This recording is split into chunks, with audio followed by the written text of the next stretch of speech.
Welcome to MINDSHOCK True Crime. This is your host, Bruce McGuire, and you're listening to the Amy Lynn Bradley series. This is episode 3, New Evidence. The one and only James Renner has managed to gather new evidence in this case. If you haven't checked out the first 2 episodes on MINDSHOCK, check them out. I have compiled the most comprehensive, exhaustive database on this case with all of the previously available episodes and evidence in one place in those 2 episodes. Here, James Renner has managed to uncover quite a bit, like he usually does in the cases he covers, whether it's Maura Murray or Amy Mihalovic. James Renner definitely gets these cold cases some attention. And this, of course, a baffling case. In hindsight, it does appear that the mountain of evidence for some kind of trafficking situation does exist. What's also curious is there are just certain cases where you have coincidence theorists coming out of the woodwork and just trying to really control the narrative and pretend that anything other than accidental death is just silly nonsense, whether it's the Maura Murray case or this case. I mean, even the Stephen Avery case, the most obvious wrongful conviction in modern history, even if he is guilty, obviously the state's narrative had no support whatsoever. You have these clueless bootleggers defending the so-called official narrative, and here you have all these coincidence theories just ignoring everything, ignoring just the mountain of oddities, anomalies, and shady situations and individuals, in this case, in what looks to be one of the most obvious trafficking operations thus far out of any of the cases we looked at. Now, that doesn't mean it did happen, but if it didn't happen, it does appear that they were trying to make it happen. Is it possible that she was marked for trafficking by whomever? And we will be examining her father's boss, because that's something nobody really talks about. I think that's one of the biggest, what should we call it? Oddities? I mean, overlooked oddities. And I'll get into why for a number of different reasons. But there's just so much strangeness here. This really is unlike any other case. I mean, you'd have to ignore all these witness statements about all these strange men ogling her throughout the cruise. You'd have to ignore all of these sightings of her after the fact. You'd have to ignore all of these known traffickers operating adult websites who got arrested that just happen to exactly match all of these police sketches of who Amy was seen with in previous years. Again, I go over all this in the previous episodes. We are here live, so you can ask any questions in the chat. If you want me to go over all of that again, I can, but we have so much new information to go over. Everything I just mentioned, I went over in the first 2 episodes. So for those interested, they're in the description. You can check them out to get up to date here. As always, if you want to help support the MINDSHOCK podcast, help logic and reason return to a world where it is quickly going extinct, as evidenced by many true crime cases and why they are still unsolved, you can donate to our PayPal, keep awareness up in a lot of these cases. Just check the link in the description. You can also subscribe to the channel here, like and share, Twitter, Facebook, Reddit, Patreon. Patrons do get priority for case topological analysis, co-podcast, or requests. You could also be a guest in the podcast, depending on your tier. Questions, comments, theories, thoughts, suggestions, rebuttals, debunkings of any kind, leave them in the comments section. And you could also become a YouTube member right here on YouTube, help support the channel that way. So, does anybody have any questions before we dive deep into the new information brought forth by James Renner? We have Withall here, Lightwalkers. Lightwalker says, this one is so full of trip-ups.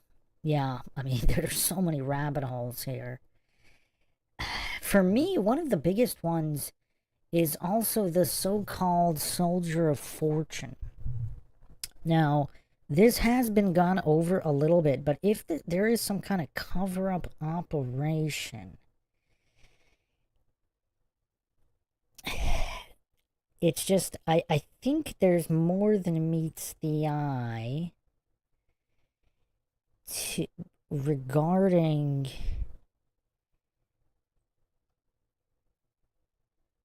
Alright, hold on a second.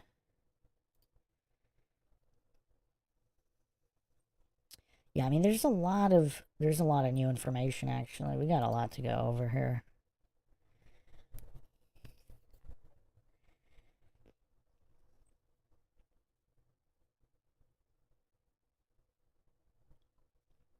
On the official, well, what I'm calling the official Amy Lynn Bradley subreddit, which I actually moderate, so Logic and Reason is the name of the game on this subreddit, so logical discussion is not shut down on this subreddit. This is r/Amy Lynn Bradley. And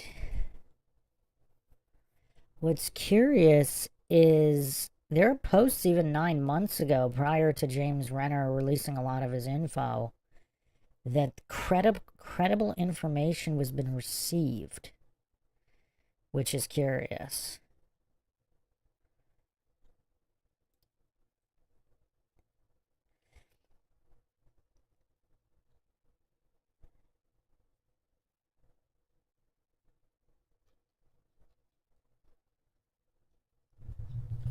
But what I was saying before, we also have someone actually posted on this subreddit regarding that they were on the actual cruise. So I'll be getting into that as well. Just their thoughts on the exact cruise that Amy Lynn Bradley was on.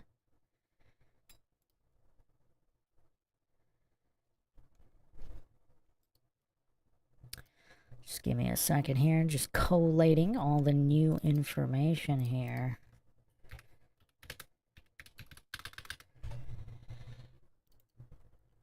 Which there's quite a lot, actually. And you know, not just in this case, but in many cases, I think a lot of these cases, there's enough information to solve it here. And one of the biggest questions, of course, is that the FBI apparently did some kind of investigation, which is weird by itself, because the FBI isn't really supposed to be operating outside of the U.S., but supposedly...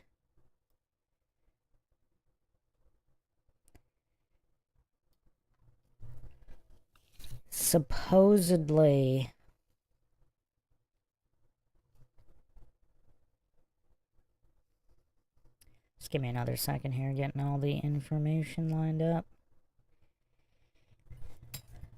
Supposedly the FBI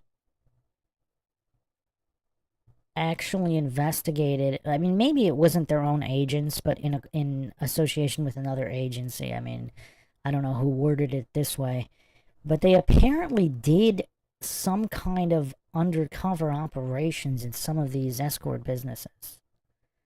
But what I was saying earlier about the Frank Jones situation is Frank Jones is supposedly this fraud, but yet he actually, if you're, and I brought this up so many times, if you're a fraud, are you actually going to hire non-frauds who could easily tell that you're a fraud?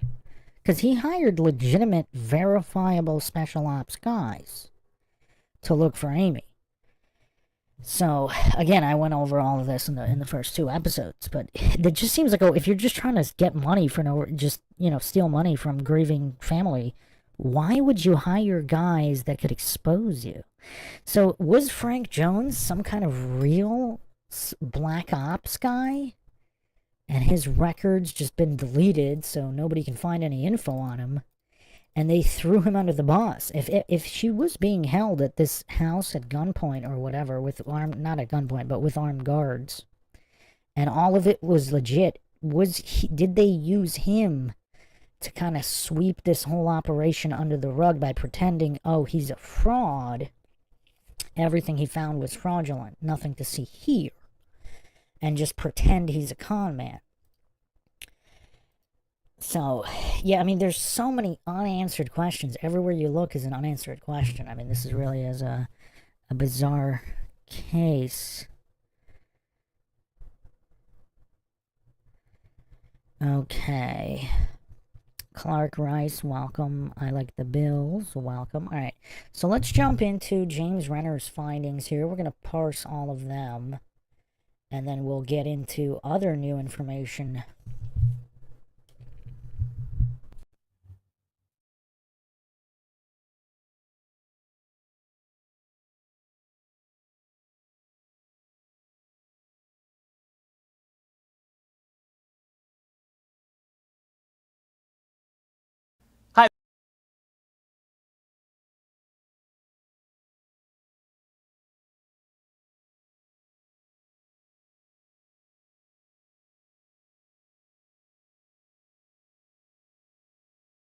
Hi there, True Crime Addicts. It's James Renner with True Crime This.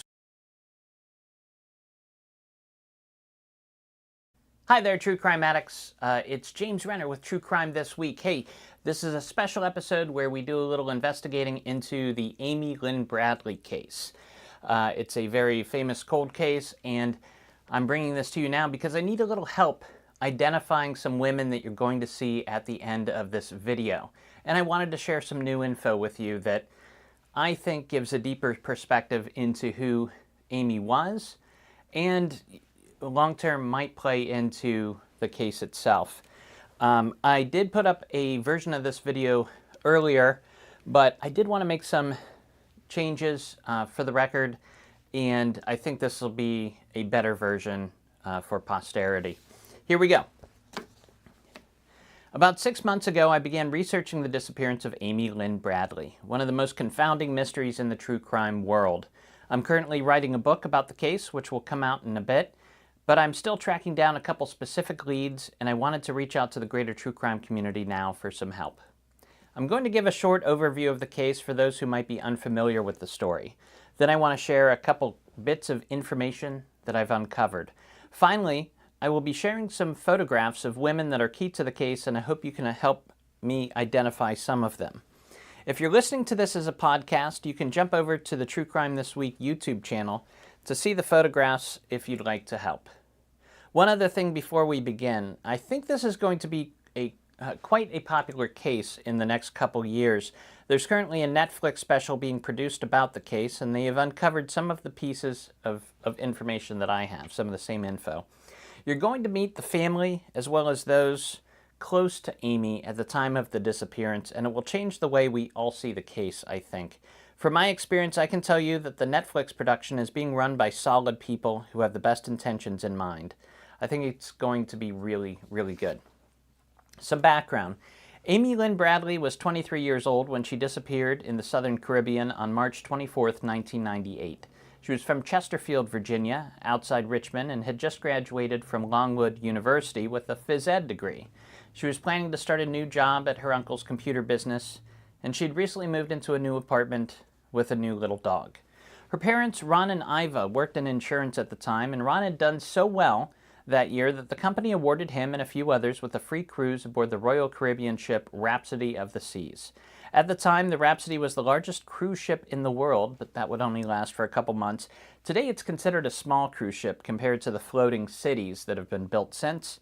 It held around 2,000 passengers. Ron and Iva decided to buy tickets for their children as well. That would be Amy and her brother Ron Jr., who everyone simply calls Brad. He was 21 at the time. A quick word about Amy's family before we get further into this. I've gotten to know Iva very well, and I've met Ron and Brad too.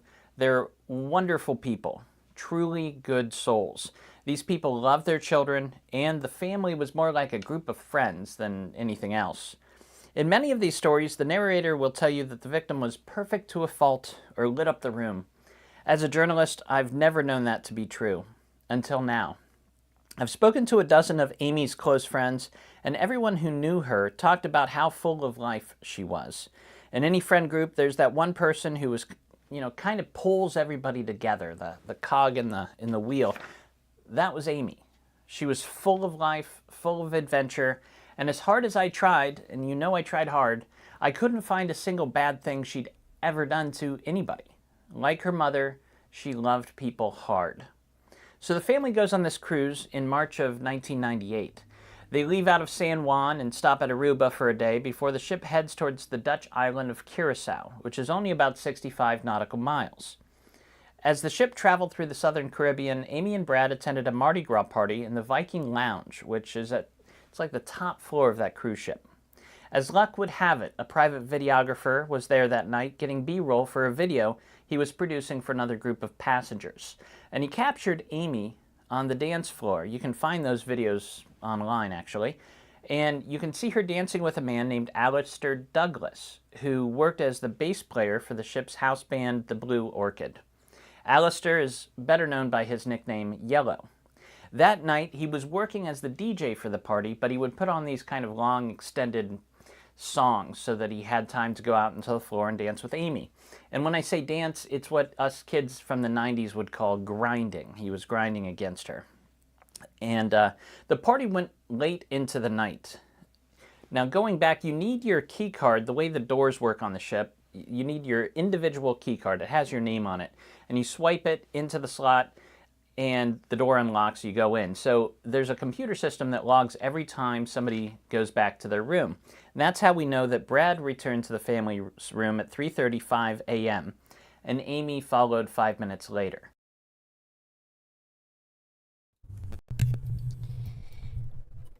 And perhaps an oversight by James Renner. That means someone using their card entered the room at those times. It doesn't mean they did. Now, I'm not claiming they didn't, of course. I'm just clarifying there, because a lot of people jump to conclusions. When you have any kind of security measures or security logs without video, all that means is the door was opened at that particular time. That's all it means. Because you can't verify who was utilizing the card. So obviously here on MINDSHOCK, where the motto is, the only thing we know for sure is that we don't know anything for sure, we're not going to fall for any of these fallacious points here. I don't know why James Renner believes that it's impossible that anybody else used the card. I'm not sure whether he does or doesn't, and I'm not sure that they didn't use the cards. They very well could have. And then, of course, Amy could have left again as well. Now, just a little bit more about those doors. Like I said, it logs when you go in by individual. It never logs when you go out. Around 5:15, 5:30 in the morning, Ron Bradley woke up and looked out to the balcony and saw Amy sitting on a deck chair. You could see the bottom half of her body and her legs, and she was wrapped up in a blanket. She liked to sleep out there, and she had a late night. She was snoozing. Ron went back to sleep, and about a half an hour later, he woke up as the ship was pulling into port at Willemstad, Curacao. He looked at the balcony again, and Amy was no longer there. The chair was empty, her cigarettes in her lighter were missing, and the door was ajar. But he had a bad feeling, kind of father's intuition, and he went looking for her, thinking maybe she was up on the deck watching the ship come in. But she wasn't there, and Ron has been searching for his daughter ever since. And that's the mystery. That's the nutshell of the mystery. There's lots more there. As the years went by, it became very complicated, but that's the central mystery.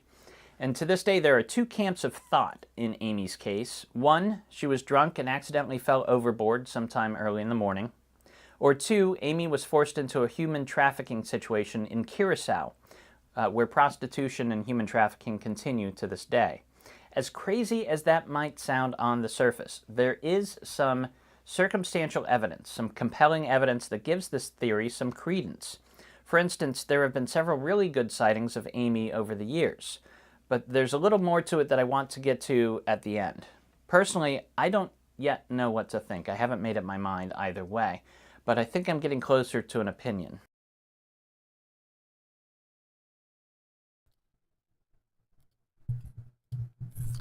There's also a third option, is that she intentionally jumped because the railing is quite high and she's really short. So supposedly it was not possible for her to have accidentally fallen, drunk or not.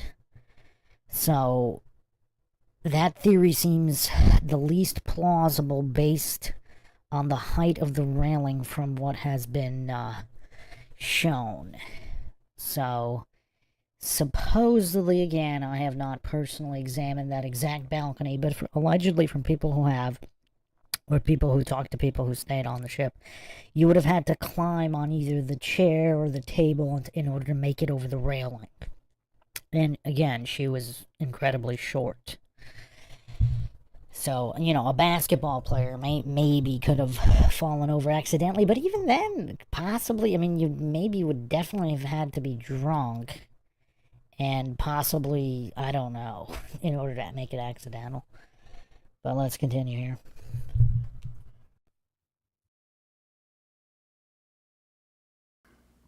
So the new stuff. Earlier this year, I stumbled upon some information about Amy around the same time the producers of the Netflix documentary found it. And there was a discussion about the best way to handle the situation and move forward and be respectful of everybody involved. It's tricky, but I think it's important to share. Amy was bisexual, but she preferred women. And from what I can find, she understood that she was bisexual very early on in life.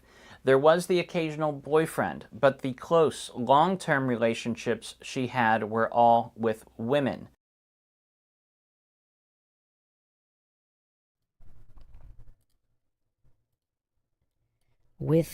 Did you not hear what I just said about the railing? It was muted. I'll just say it real quick again. So, supposedly, there's a third option, which is that she intentionally jumped over the railing, because supposedly the railing is quite high and she's pretty short, so she would not have been able to accidentally fall over the railing, drunk or not. You'd have to intentionally climb.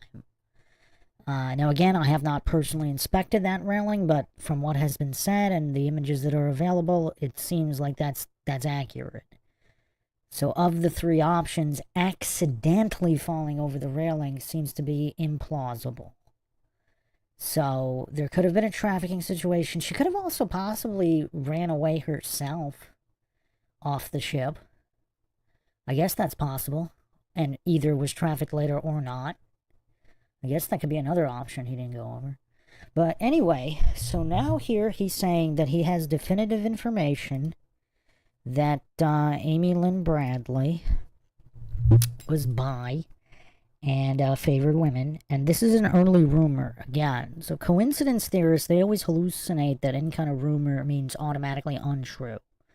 And yet time and time again in all of these true crime cases, it turns out that these early rumors are true. And in how many of these unsolved cases are early rumors also true? It just hasn't been verified yet.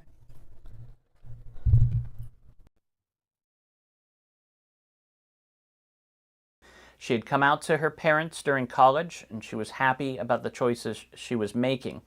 I think it's important to share this information at this time for several reasons. At the top of that list is the fact that one of her former partners, and the person she had just gotten back with, Molly McClure, has had to mourn Amy quietly and privately for 26 years, and now she's decided to be a little more public. It's time the world knew about her. Amy had a few long-term relationships with women beginning in high school. In college, she came out to her chosen family of friends and shared a dorm with her partner at the time. Later, she got together with Molly, who she'd met in high school, and from everyone I spoke to, it's very likely that she would still be with Molly today.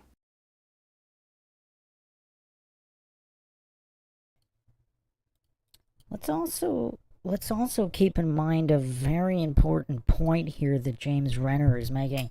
So supposedly this was all relatively known to friends and family, like since high school. So there's no new revelation anywhere that could have impacted decisions, if this information is accurate, of course.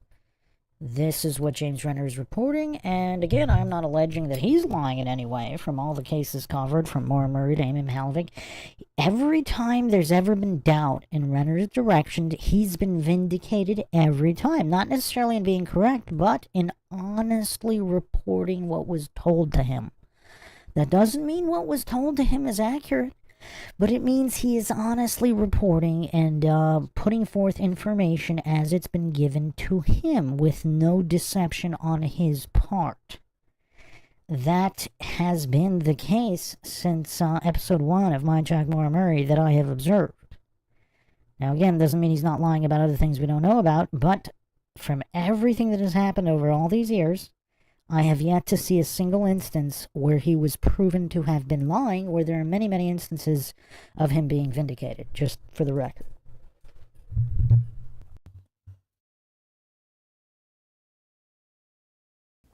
If she hadn't disappeared on the ship. Now, I've gotten to know Molly well. I consider her a friend. She's earnest and caring and creative and just so very accepting. At the time, she and Amy had separated due to some youthful indiscretions, which likely occurred because of their long-distance relationship. Molly had just moved to Kentucky to accept a job. During the time they were apart, Amy would write to Molly constantly, trying to win her back. And the day before Amy left to fly to San Juan, they reunited. Now, to understand Molly is to better understand Amy, and I plan to tell you much more about her in the book I'm writing. I'm sure you'll meet her in the Netflix special coming up too.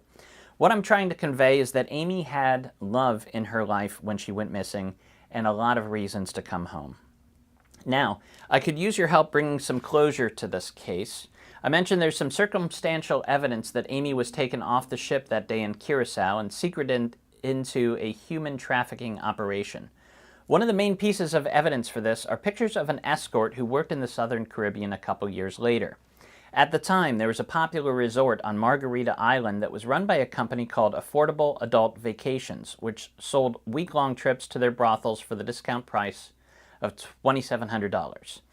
In 2004, their website showcased several of their top escorts. One of these photos showed a woman who went by the name Jazz.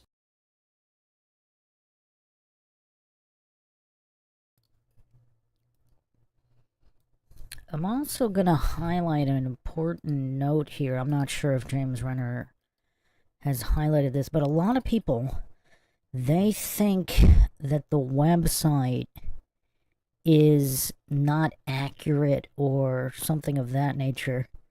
Now, here is something very, very specific regarding the website. Let me get an image here.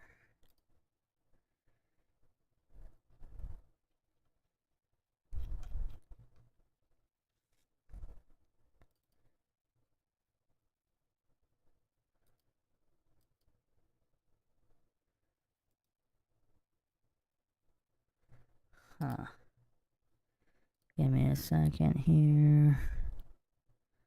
There's a very, very damning snippet here from the actual website. I'm just going to put it on the screen again here so everybody can see it.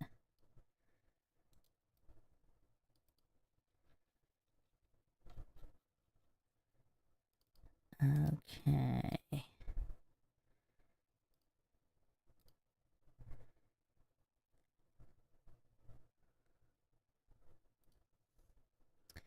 So this is right from the website here.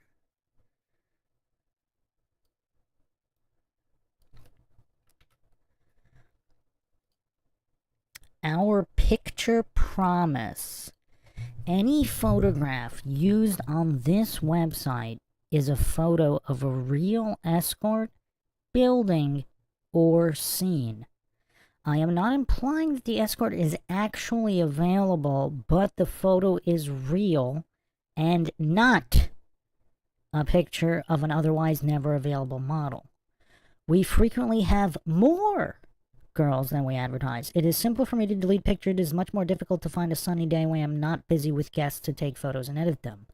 We do not have North American, European, or Russian escorts available at any price. That said, I have the email address and photos of a Russian girl in the U.S. who wants to work for us. In addition, I have had many offers of girls who were illegally trafficked. Beautiful Dominican girls working. So what is this? This is a weird admission. Okay.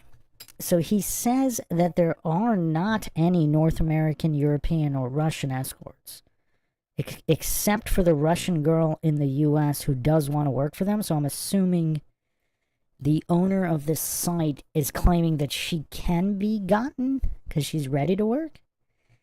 And then he admits that he's receiving offers of illegally trafficked individuals. Now, I am going to put up this video right here just because I don't think enough awareness exists on this. And I do want to bring as much awareness as possible at all times.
I want to pause this for a second here because So this is Jennifer Jean Gordon. So there have been accusations that some of these photos on this website were edited. Look here. Does everybody see? You can see that there's some weird artifacting here on her shoulder. It looks like someone photoshopped out a tattoo, doesn't it? Because apparently Jennifer Jean Gordon did have a tattoo of a bleeding rose on the left shoulder here. And it does look like there's some strange artifacting. And you can even see, I circled it here in the green. It looks like there's an actual oval here that was removed, and it's slightly a different color. It's really hard to tell, obviously. I mean, this is an old website. These aren't exactly high-quality raw images that were being edited. But I just wanted to point that out here. The rest of them, I mean, just...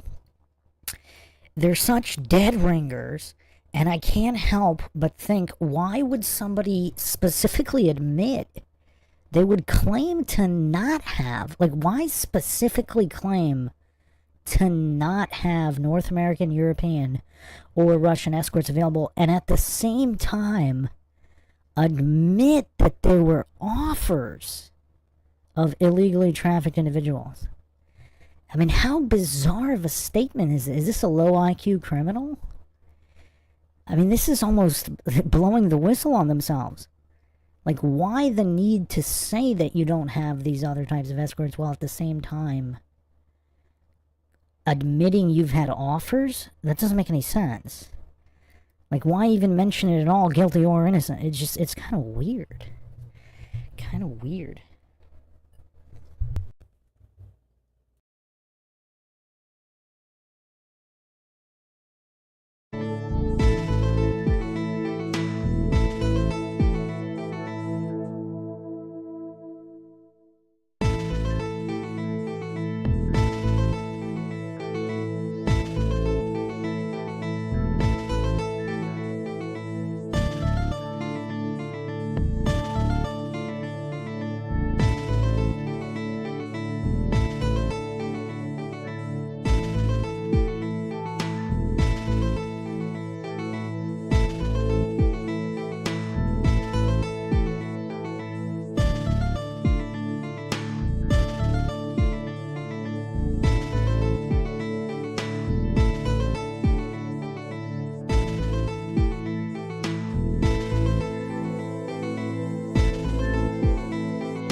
This one is really damning. What are the chances that there are twins here that just so happen to match twins that are missing? I mean, this is kind of weird. Another interesting, like, I still can't get over this comment here, right on the actual website. Okay, so if, let's say you're running some kind of legitimate operation here, how would anyone even approach you? Like, how would someone know to approach you to give you an offer. Look at this. Offers of girls who are illegally... Like, how would someone even know to approach you unless you were already in the business? I mean, how many legitimate businesses actually get approached involving illegal operations? I mean, I'm sure it happens, but I mean, what are the chances? But if you're already involved, or were previously... I mean, this is weird. Like, I just can't get over this picture promise on the website. I mean, it's just really weird. It's just really weird. I do have another major bombshell here. The most mind-shocking in this entire case. I don't really want to drop it yet. I know it's kind of teasing, but I want to see everything that Renner has here. I haven't gone through all of Renner's info, and then I'll drop it after that.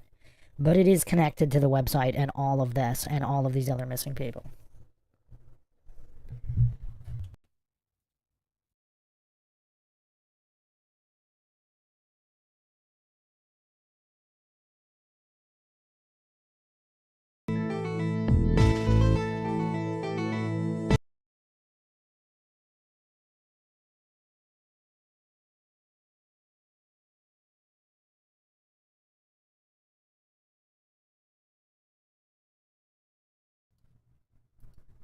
So in the chat here, we have Sandra saying, Nathalie, is it Natalie or Nathalie?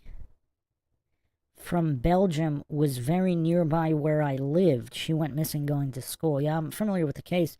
Do you believe this is her? I mean, there's some prominent facial features here. She has a unique face. And this adult female here has a unique face, all, you know, more than a decade later. Sandra, do you believe this is her? I mean, those are some really unique features here. The eyes, the eyebrows, the nose, and the mouth. Sandra says, could be. I mean, just really unique. This is not, you know, this is... It's just, a lot of these dead ringers, I mean, there are certain unique features here. Just like the shape of the cheeks, mouth, nose, and eyes in relation to each other, it's something you would notice. I think maybe the short hair also kind of brings out the features more in the younger photo. But, yeah. Sandra, what was there any, like, how much was the case covered in Belgium? Because I don't think it was covered much over here in the States. Clark Rice says, Johnny Gosh, question mark. In relation to... no, I don't have anything that connects to Gosh from this case, no.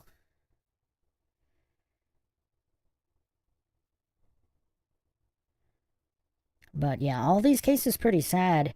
But there's a certain individual that links to a lot of these countries, and it's quite coincidental.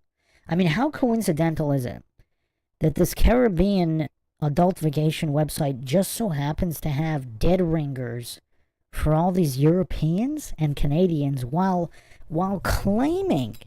Because look, I mean, are we to believe that all these individuals on their website, none of them are from outside the Caribbean? I mean, does this look like a Caribbean woman? She's on their website.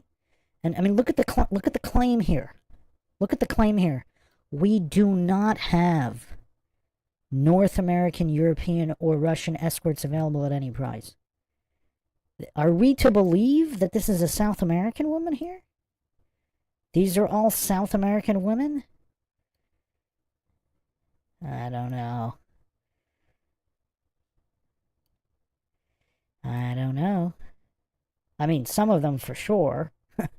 But, yeah, some of them do not... Does this look like a South American woman to anybody? I mean, he's flat out lying here. He's flat out lying in this... I don't think this is a South American woman. Call me crazy. Call me crazy. Again, this is all from Wayback Machine. You can see right at the top there. affordable adult vacations. He's claiming here we do not have North American, European, or Russian. And while also claiming I have had many offers of illegally trafficked. Now, he actually didn't state that he declined the offers, I guess. I don't know. This is just a weird statement here. So weird.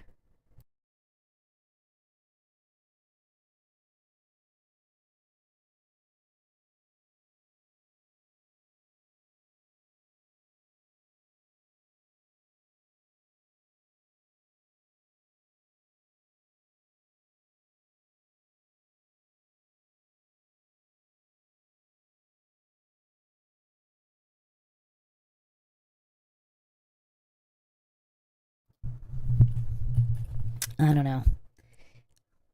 It's almost like he's confessing in this picture promise. We do not have North American, European, or Russian, while these girls are all on the site. These are not, these are not South Americans. Some of them maybe, yeah. She totally looks like she's from the Netherlands, doesn't she? I mean, wow.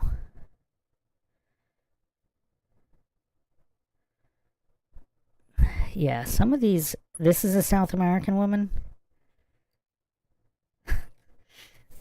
Does anybody believe what this guy's saying on his website?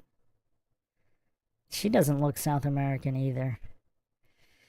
I don't know. She obviously does. But I think this guy's absolutely lying.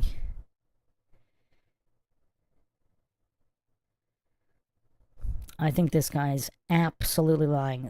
This is, according to him, this is this is not a European or North American woman, according to the guy on his website. Man, this guy's weird. Okay, let's get back to Renner here.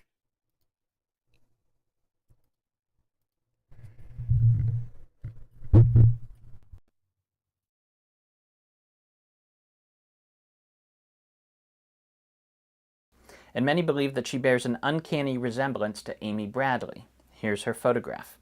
Now, either this is Amy or it isn't, but nobody so far has been able to identify the woman in this photo, and nobody has been able to find the other escorts who worked for Affordable Adult Vacations. So I'm asking for your help. Someone out there knows one of these women, and those women might know Jazz. Take a look at these models, and if you know the identity of any of these women, I'd sure like to know. And I'm sure police would like to know as well. These women would likely now be in their late 40s, early 50s, and would have lived or made trips to the Caribbean about 20 years ago. Please do not share their real names online. We're not about shaming sex workers, and if this is a human trafficking operation, they would be victims as well.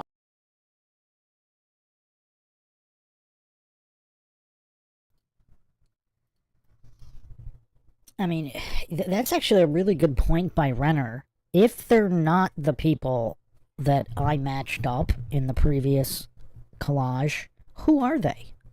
They've never come forward. I mean, these are really sad too. I mean, look at her face here. Who thinks she's doing this willingly? I mean, you could maybe make the argument some of them look kind of sort of happy, but we also don't know if they were drugged or whatever. But this woman here does not look happy at all.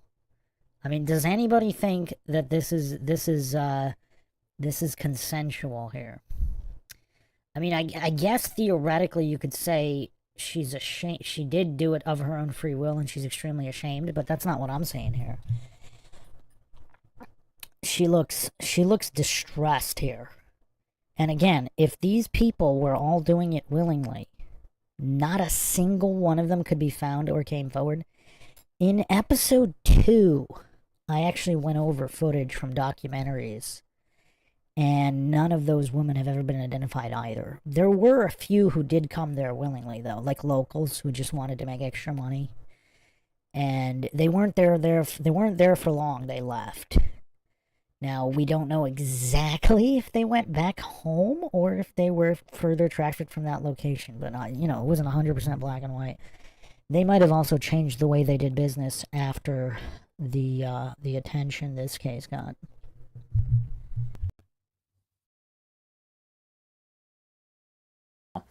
I think with the volume of women who worked for affordable adult vacations at the time, at least one of these women can be located today. There's a lot more I plan to share with you in the coming months. Recently, I took a trip to the Rhapsody of the Seas, and I visited Curacao and took a lot of video of my journey, including footage from inside the stateroom where the Bradley stayed and on the balcony where she was last seen. In the meantime, if you knew Amy or you have any information about what happened on that cruise, please contact me at jameswrenner@gmail.com.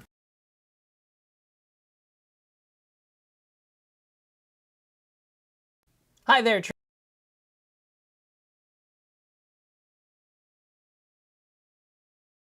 Crime Addicts. It's me, James Renner. Hey, it's another special edition. We're investigating the disappearance of Amy Lynn Bradley.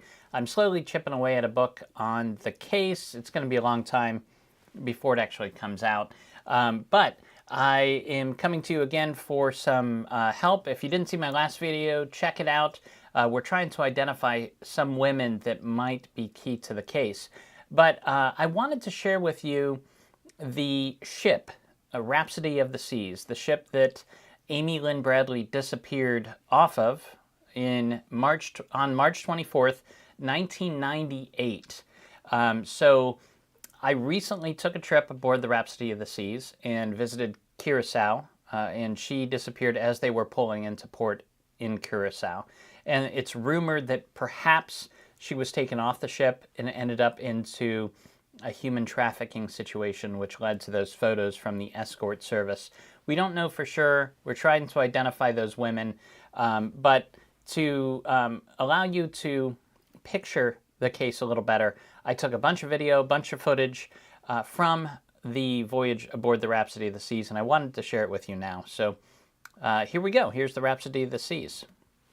When it was first built, the Rhapsody of the Seas was actually the largest cruise ship in the world, but only for about 6 months. And in 1998, when Amy and her family took the trip, it was still a fairly new ship. It was only like a year or two old. Here's some Sargasso, the Sargasso Sea. This is the main deck of the ship looking forward. Now we're looking back, and you see that top, that dome, that's the Viking Lounge where she was dancing that night last seen. This is the central atrium.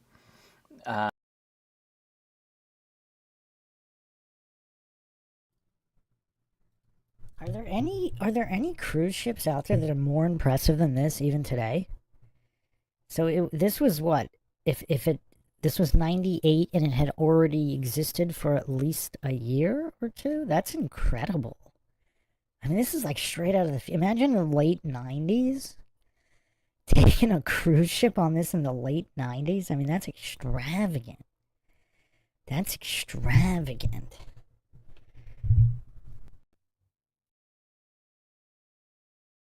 That goes through the center of the ship. This is the glass elevators that you can take all the way up to the Viking Lounge, to that dance club where she was at the night that she disappeared. And as you can see, you get a view from outside the ship. And so you can see people traveling up those escalators all the way to the dance club, which will be important later. This is inside the dance club. It has not changed much at all since 1998. If you look at the other videos of her back then, you'll see how much it hasn't changed. Here's other parts of the ship. This is the schooner bar. It's a piano bar. And beyond the bar is this dance club. It's more of like where they do karaoke. They've got a casino on the ship. It's pretty small, just some slot machines and some table games there.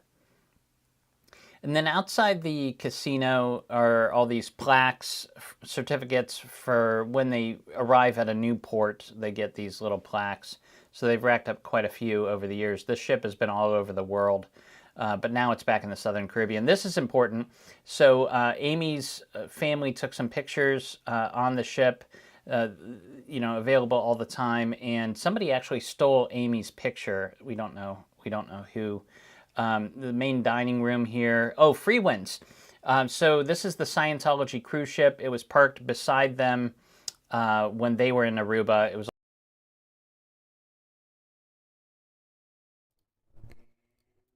Uh-oh. Where's Lord Zed in the chat? We have a Scientology connection here? Just when you think this case can't get any crazier, the Scientology ship was parked next to them? Wow, I did not know that. I don't think we went over that.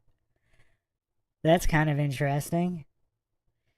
Although I haven't really seen anything specific about Scientology being involved in trafficking, though. I mean, they're involved in a lot of shady stuff, but I don't know if I've seen anything specific to that. Might have to do a deep dive into that. I do have a Tom Cruise deep dive coming out soon.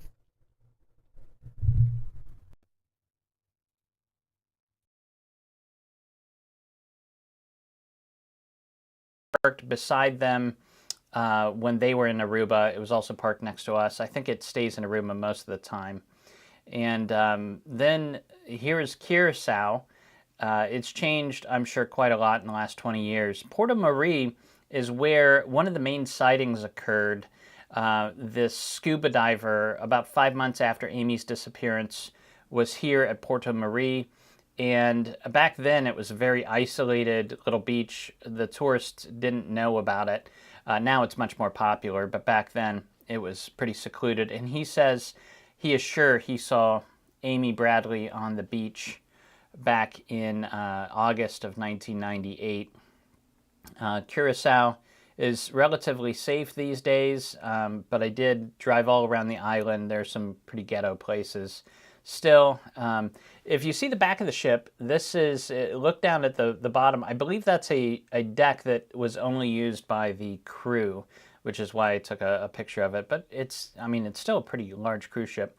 This is the deck at night. Back there is the Viking Lounge. Here's a shot of the interior at night with the elevators. There's the Viking Lounge up top. It's actually the 11th floor.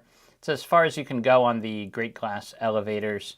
And we'll go into the Viking Lounge. Again, this is the dance floor where she was dancing with the bass player, Alistair Douglas, also known as Yellow. And there's a bunch of nice seating. It's a really quiet place when it's not a disco. But it is relatively small. I was surprised at how small the dance club was once you're actually inside of it.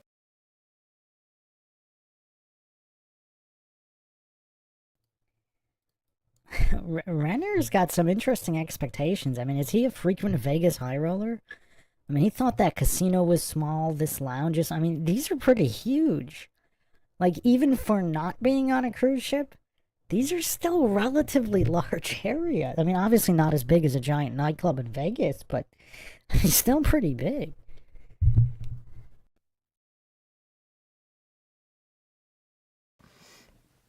And then it looks out into the main deck. Now, I did get a chance to go into the stateroom that the Bradleys had. As you'll see, it's all the rooms are located down these very narrow hallways. 8564 was their room. I'm going to take you inside here, and don't mind the hat. Very small bathroom. Big enough, though. You don't spend a lot of time in your room on these cruise ships. But this room was for Iva and Ron Bradley, and then they brought their children along, Amy, who's 23, and Brad, Ron Jr., who was 21, I believe. So they had the parents had the bed, and then this fold-out couch is where Brad slept. Amy would sometimes sleep there, but sometimes she would sleep out on this balcony. And I'll show you the balcony because there's been a lot that's been misreported about the size of the balcony and where the railing was. As you can see, the railing's pretty short.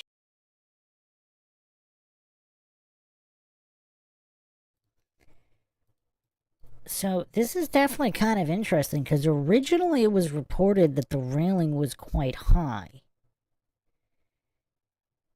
So, yeah, I don't know. That might be so. The thing for an average sized man, maybe you could fall over. But if it's that easy to fall overboard, why wouldn't there be way more people falling overboard? And she was quite short. So for her, that railing would be a lot bigger railing than for, let's say, a 6-foot man.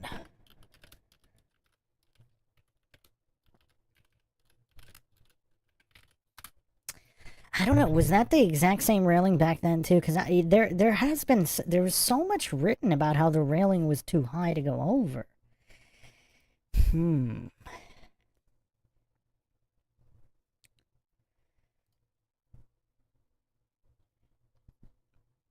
That is weird. That's definitely why. I mean, you would think it would be relatively easy to get the reporting right on how high a railing is. I mean, this is just weird. This is weird. Huh.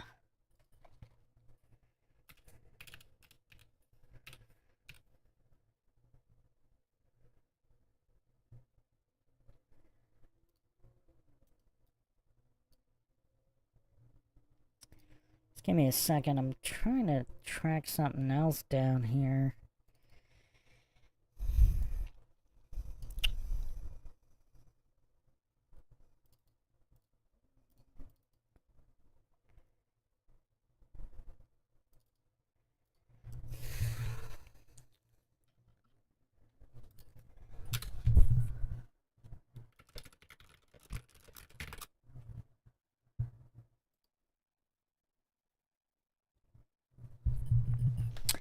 So she actually wasn't that short. She was 5'6".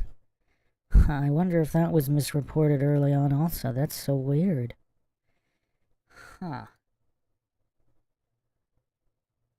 Also, isn't it convenient that the security log doesn't log people going out of the room? That would be important information to know. I mean, that's weird too.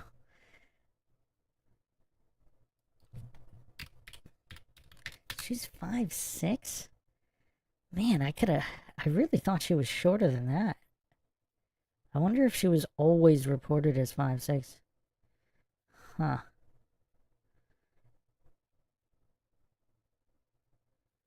Actually, there were different heights. She's also been reported as 5'7", which is... Yeah, I mean, the current FBI poster says 5'6". Huh.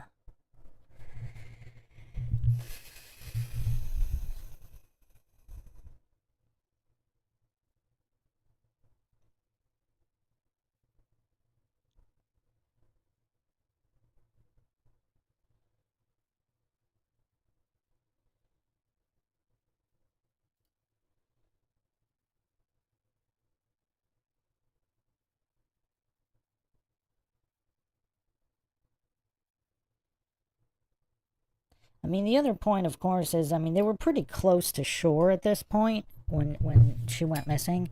So if she had fallen overboard, they would have found... I mean, this is really... This is not like open ocean where they wouldn't necessarily be expected to find her. But when you're that close to shore, they probably would have found her. I mean, maybe not, but chances when you're that close to shore...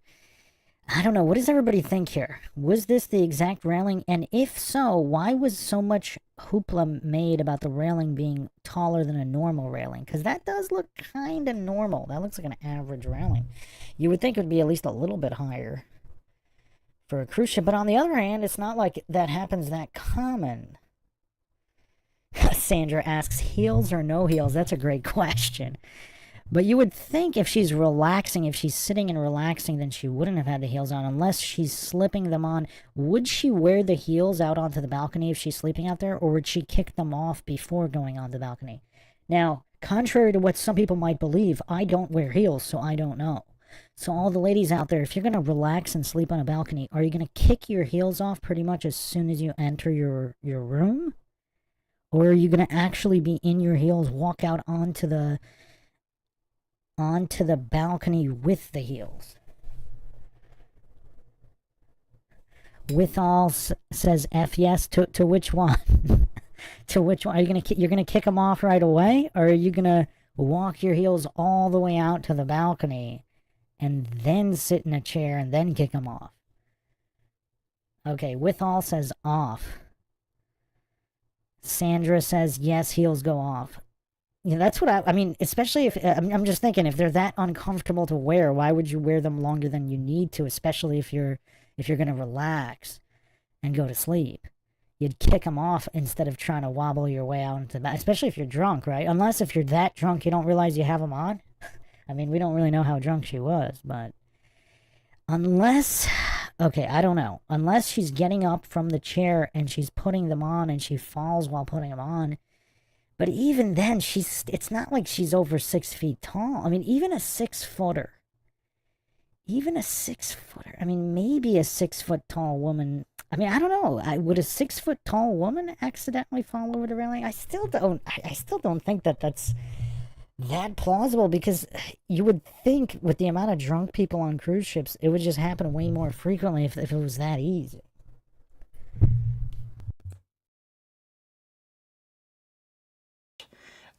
There's a table and a couple chairs, and you go right over, and you see there's nothing that will catch you if you fall or tumble over the side. Here's, if you want to, I don't know, screenshot this or slow motion. This gives you the complete layout of the ship with all the rooms and shows you where everything's at. The crew usually stays way down at the bottom, and that's the Rhapsody of the Seas. One thing I wanted to share with you is I recently had an interview with the cruise director from 1998. He happens to live in Ohio, not far from me, so I drove out and interviewed him a couple weeks ago. He told me something very interesting about that stateroom and the railing. I guess a couple days after Amy disappeared, the FBI came in, and now this is coming from him, so this is like second source. I haven't been able to directly verify this yet, but this is coming from the former cruise director, who told me that the FBI dusted for prints, and when they did, they found palm prints on the railing, as if you were kind of sitting back, with your hands like this, and they found heel prints on the balcony door, that glass. So they think that her or somebody else was actually on the railing with their feet pressed against the glass. Now, what I want to say and make perfectly clear here is there's no indication that Amy took her life. I don't believe she did. There's no indication she had ever talked about that or had depressive episodes that would make you think that that was a possibility. And everybody I've spoken to, family and friends, say no way. And I agree with them. No way. However, she was a risk taker, and could I see her, like on a whim, just for shits and giggles, propping herself up and sitting on the railing? Maybe.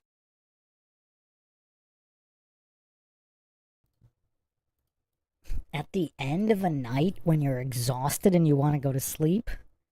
Maybe not. Like, why would you do that? First of all. Second of all, I wouldn't trust anything from any of the staff or affiliated individuals with that ship. So the fact that he said that, if he's lying, now, there were actual multiple lies. I went over this in the first 2 episodes. If he's lying here, that's very damning. Like, why would he say that? Now, the thing is, if he is lying, why would he tell James Renner, who's going to write a book about it, and it can easily be debunked? And why would the FBI not put forth that information, and why would they still list her missing on their website? I mean, that doesn't make any sense. That sounds like he's completely lying. I mean, is he just that much of a moron that he's going to lie about that? I've never heard that before. That there's palm prints facing the opposite direction on the railing? I don't even think she's tall enough for that. Let's go back to the image here. I don't think she's tall enough to do that. How could there be, unless she's not sitting? But what would the point of that be? So according to James Renner, and I believe James Renner, like I said, I've never seen any evidence of James Renner lie. So if he's saying that this guy told him this, chances are it's true based on James Renner always being correct about everything other people have said to him. Like, it turns out they did say those things, regardless if those things were true or not. Okay, imagine the chair's facing the opposite way. There's no way her hands get on the railing. So she's 5'6".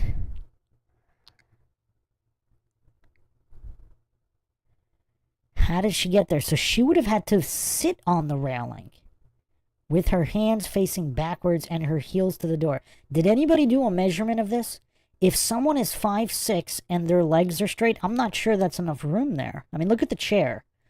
So if an average individual is sitting at the chair with their leg bent at a 90-degree angle, if they straighten their leg, that's not going to reach. I don't think you can reach. If you're sitting on the railing, I don't think there's enough room there to reach the door.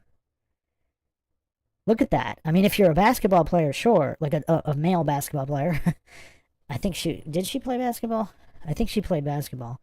But if you 5'6" is nothing, even 5'7". If you're over 6 feet, if you're 6'5", it looks like maybe you could. If you're 5'6", like, because look, imagine you're sitting in the chair. If you straighten your knees out, you're still not going to really touch. And then you'd have to be way taller to touch your heels to the glass unless she wasn't sitting on the railing. Unless she's performing some kind of circle maneuver where she's holding her weight up on her hands and her butt is not sitting on the railing but about halfway to the glass door. That's the only scenario where someone of her height could do that. And why would you do that? Like, even if you're a risk taker, like, what's the point of doing that? I don't get it. That doesn't make any sense to me.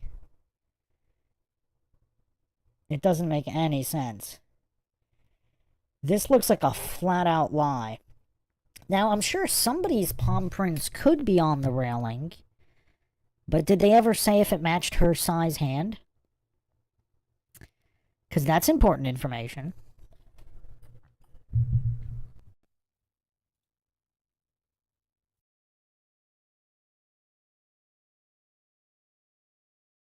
Cruise director from very interesting about that state. I guess a couple days after Amy disappeared, the FBI came in, and now this is coming from him, so this is like second source. I haven't been able to directly verify this yet, but this is coming from the former cruise director who told me that the FBI dusted for prints, and when they did, they found palm prints on the railing, as if you were kind of sitting back, with your hands like this.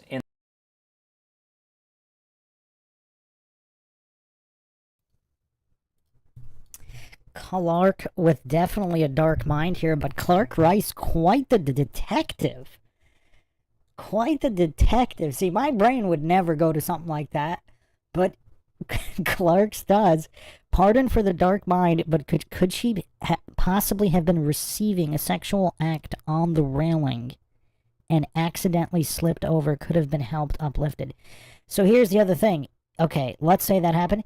If her brother and parents weren't sleeping several feet away, then I would say maybe that's plausible. But what are the chances she would bring back somebody to the room with 3 other people there, her own family members no less?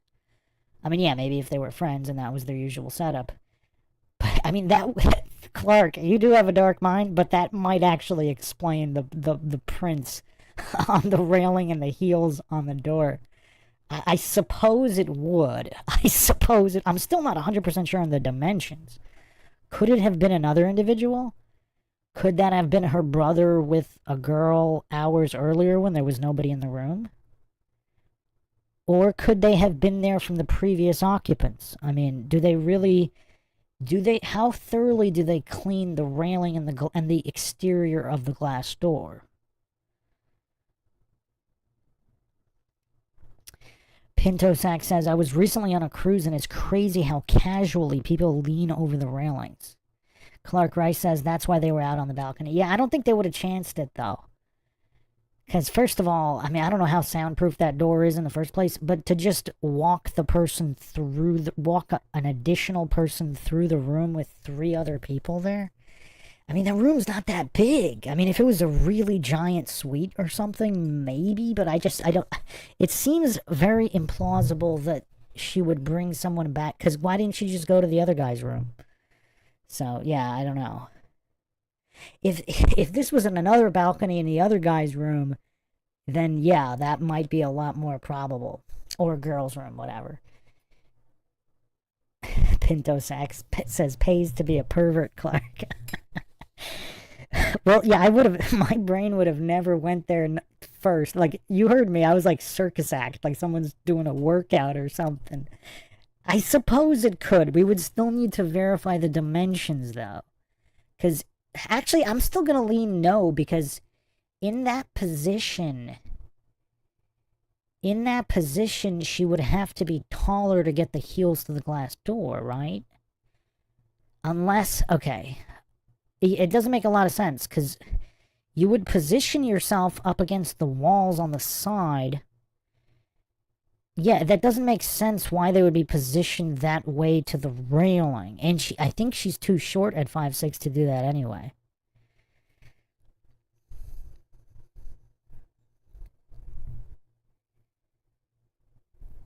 Lightwalker says, that's just bizarre. How did she get away from the ship if they were so close in the cabin? Or was she pirated off the balcony onto a dinghy and then on another vessel? Lightwalkers, have you seen the first 2 episodes? Supposedly she left the room of her own volition and she was sighted with yellow again afterwards. By several different people. So she apparently left the room of her own free will to meet up with somebody. Maybe yellow, maybe not. And then something happened.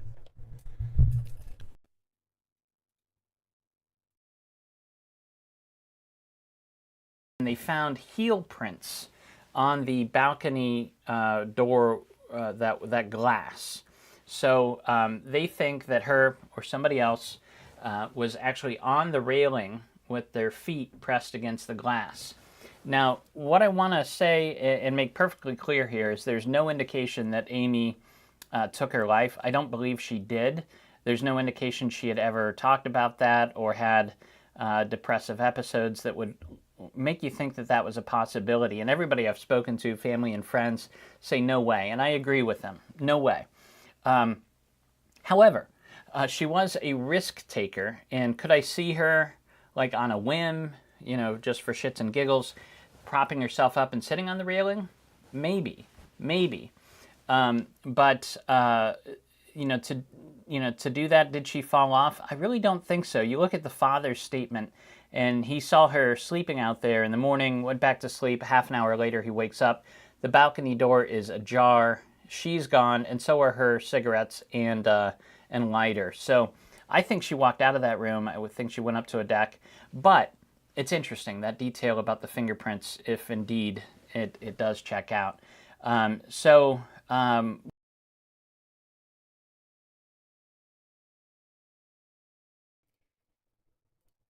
Well, also, if it was her and the fingerprints and heel prints are hers, that could have also been from way earlier in the day. If she really was goofing off or whatever while not drunk. So even if those are hers, that doesn't prove she went over the railing just from the sightings of the people that saw her after her keycard had entered the room.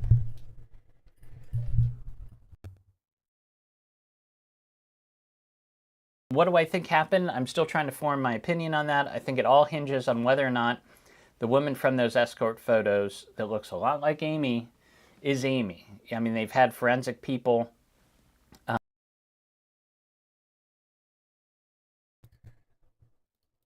Let's take another look here. I don't know if I've matched this up with different photos of Amy. Here's another photo of Amy. I don't know.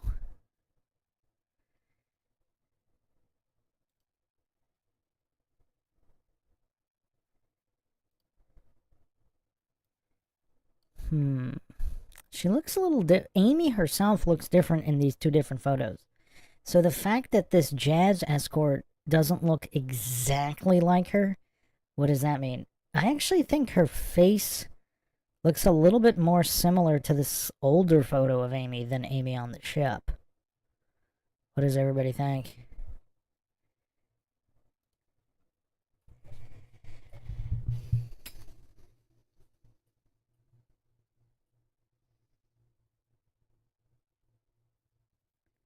Lightwalker says that's less likely Amy than some of the other ladies' picks, but I always thought it was her. Well, yeah, that's because she doesn't have any super distinct. I mean, she does kind of look. She looks all American, but with short hair. Like, she doesn't have any super distinct features, which is why it's a little difficult. But I think this older photo of her, the face looks a little bit more similar. Maybe it's just the angle. But it does look more like her. And Jazz definitely doesn't look happy. Have you guys, if you guys haven't seen episode 1, there's actually another photo of Jazz. Or actually, it might not be Jazz. There's a photo of a woman at, I believe this was taken at the same bar that Natalie Holloway went missing from, which is where the local the cruise ship crew was trying to get Amy to go with them. Let me get a photo here. I think it was on Facebook, or someone posted it somewhere. Yeah, here we go. There's a photo of a woman in the background. It kind of looks like Jazz, doesn't it? It really looks like Jazz, doesn't it? Now, this may not be the same individual, but this is the woman who's on the Adult Vacations website. This is a photo of just random young people at the bar. I believe it's the bar that Natalie Holloway went missing from. Or that she left from.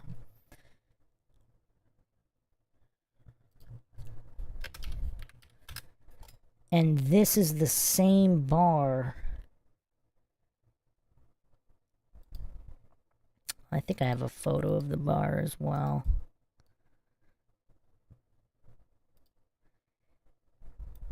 I mean, this was somewhat discussed on forums. I don't know if James Renner has looked over this. I believe I went over it. He said he watched my 2 episodes. I talked to Renner via email about this case on a couple different things. And he said he did watch both of my episodes on the case, so I'm assuming he's aware that this woman was spotted in the background of a photo at this bar.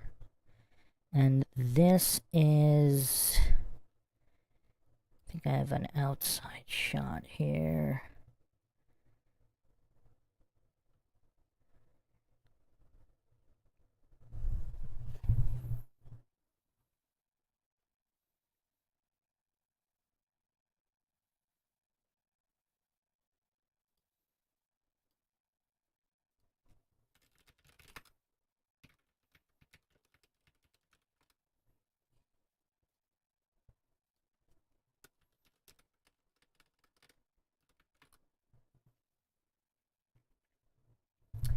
It was Carlos and Charlie's, and I think I went over some real estate connections between the owner of that bar and other shady dealings. I do have a Holloway podcast coming up. I've been working on it for so many years, and I really wanted to be a comprehensive deep dive. I kind of wanted to do 1 episode on it, which is why it's so delayed, but there's some really weird real estate connections in the Holloway case. Yeah, I'll do a close-up. Let me do a close-up of this woman who was in the background at Carlos and Charlie's.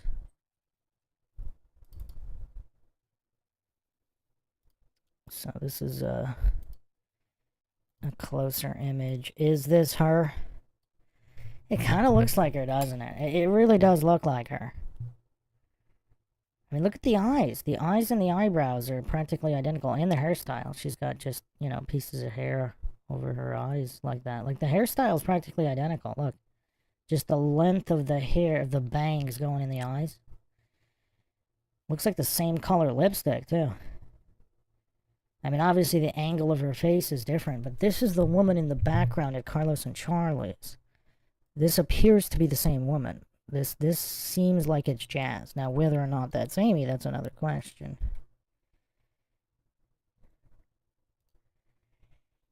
I mean, when people are on drugs for many years, they're going to look a bit different. So I don't know who's expecting her to look absolutely identical, but, with X amount of years of drug use, is it plausible that she's Jazz? Yes. Definitely yes. It's plausible that with X amount of drug use, she would end up looking like that.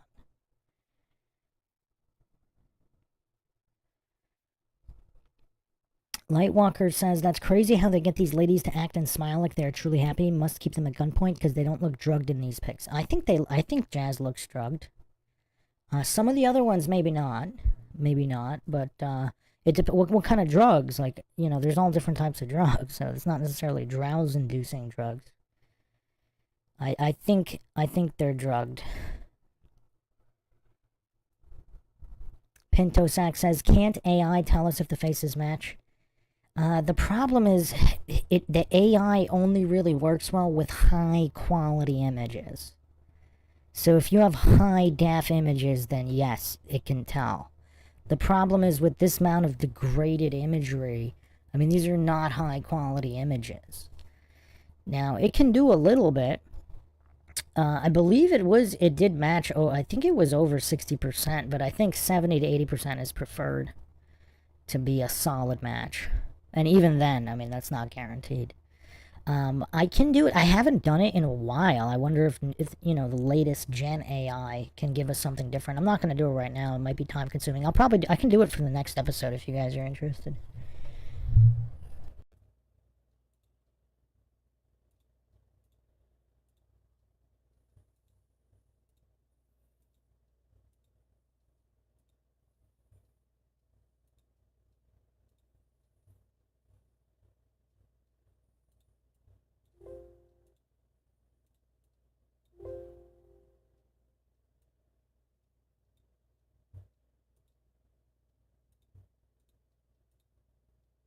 Say that this clearly is, the likelihood is that this is Amy. So how did she get off the boat? Is that really her? That's what we're trying to find out. We're trying to identify the women in that picture.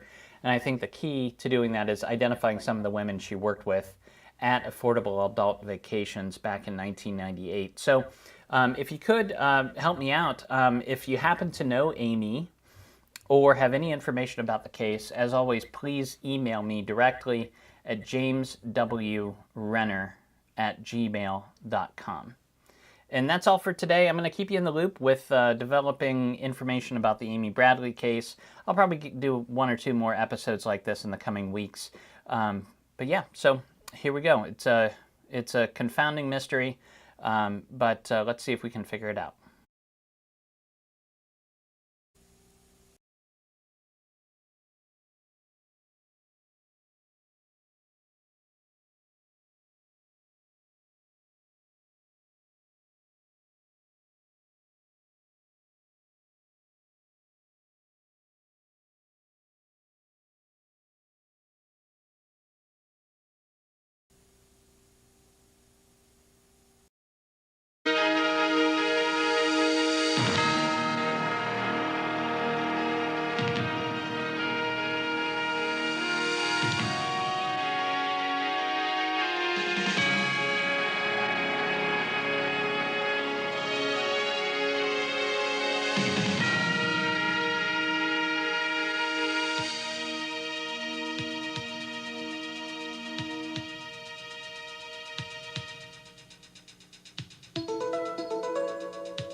So I didn't introduce this properly, but this is the exact tape from the cruise Amy was on.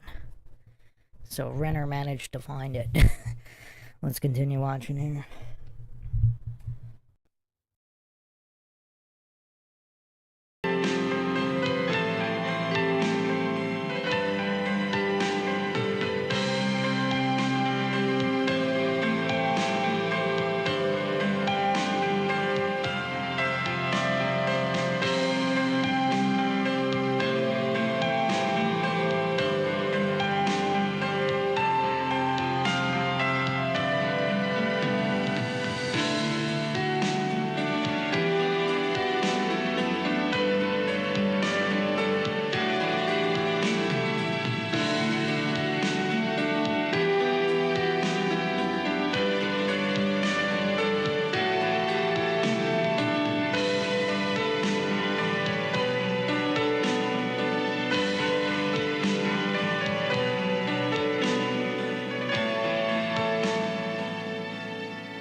So to answer the question of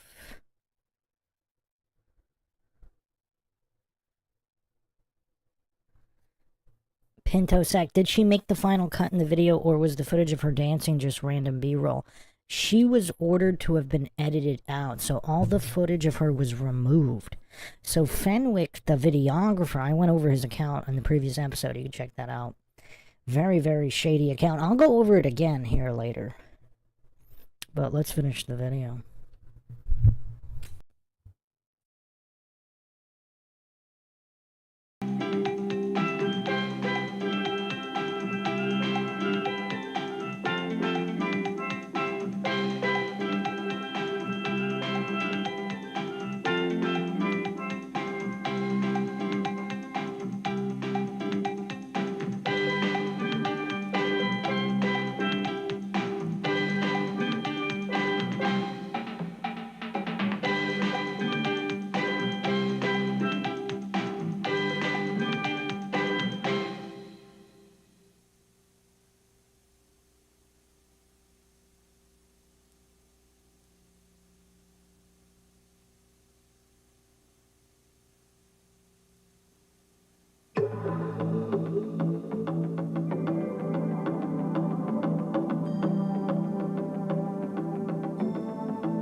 So, I mean, there are some crew caught on video here. I wonder if some of these guys were the ones trying to get Amy to go to Carlos and Charlie's. And when she refused, they went to plan B if they're involved in the trafficking. Again, I'm not alleging they are, or they are not. For all the goofs out there who are alleging I'm pushing some kind of theory. I don't claim anything is true or untrue regarding any case. The other thing I'm wondering is, so there were reports of Saudis or Middle Eastern men. I don't know if they were Saudis. Middle Eastern men? I don't know if they were identified as Saudis. But Middle Eastern men watching Amy. So I went over that in the previous episodes as well. I wonder how many individuals are caught on this video that may or may not have been watching Amy for whatever reason.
I wonder how thoroughly they checked all of these areas.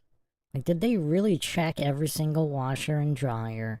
Did they check every single laundry bin? Did they check, the engine room and all those areas and every single crawl space?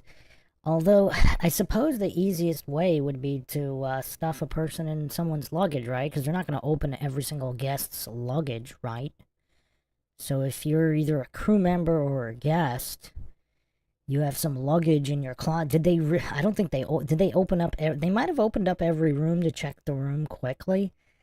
They don't have the manpower to open up every single piece of luggage. Pinto Sack asked, was it specifically the waiters that were harassing her? I think there was mention of a few waiters, but I'm not sure. I'm not sure how many other crew. I don't think I saw any Middle Eastern people in this video so far.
Is it just me, or can this lady on the left kind of sort of pass for Amy from a distance? From a distance. Also, what's curious? I'll bring it up right now. Okay. Bama Dog Mom says, I'm behind, but jumping in to say I don't think her feet would have reached the glass door if she was sitting on the railing. Would love to see a demonstration of that. Yeah, I don't think so. She's too short. Unless she was balancing herself and holding up her own weight so that her butt would kind of be halfway between the railing and the door, then she could have. But, yeah, not sitting on the railing. I mean, let me bring this up because this is another issue. This is another huge issue that I don't think there's practically no information about this other than some mentions.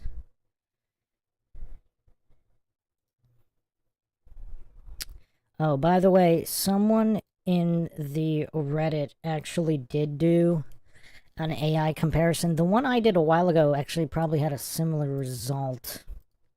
I'll put it on the screen right now while we're on the topic.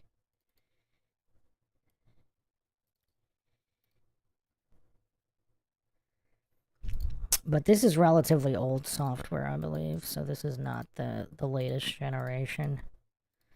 So this is 65% not the same person. So they want 80% or more to be the same person. But keep in mind, this is a degraded image. So this was, this is between Amy and Jazz. And I'm not sure if this individual restored damage, but it's not like it's like 20% or something completely off.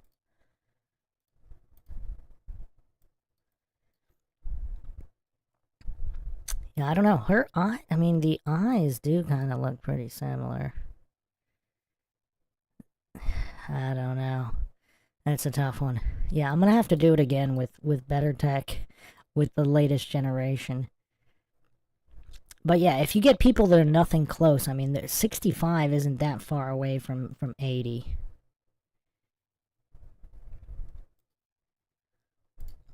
But yeah, this is old technology anyway. I think the FBI, was it the FBI? I think the FBI did a match and they said it did match. We went over that in the previous episodes, but let me bring this up real quick. Yeah, I'm going to get to the yellow interview next. But just real quick, there's an issue. I brought this up on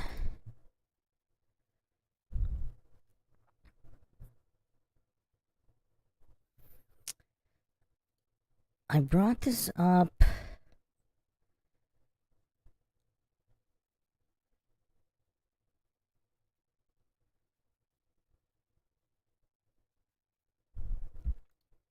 This was my post on the Amy Lynn Bradley subreddit. Anyone have any info on the other woman who went missing a few months before Amy? So this is from styleweekly.com. So this is Style Weekly, Richmond, Virginia, local news art events. Quote, the Bradleys and their lawyers angrily deny that Ron or Brad had anything to do with it and steadfastly claim that Royal Caribbean acted negligently. In court, Hall says they intend to produce evidence showing that a Royal Caribbean crew member was missing on another vessel months before Amy's disappearance. And the response was entirely different. All the stops were pulled out to find the missing woman, though she too hasn't been found. So this is styleweekly.com.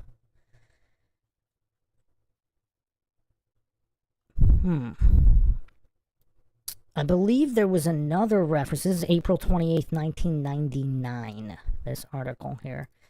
I recall another reference, and not just a crew member, but there was another passenger. I think there was more info. I don't have it in front of me right now, but yeah, so it's really weird. And so this is Royal Caribbean Cruise Line specifically, which is curious. But I don't know, this woman, is it just me, or does this crew member right here kind of look like Amy from a distance? Obviously not super up close, but she's got virtually the same hairstyle.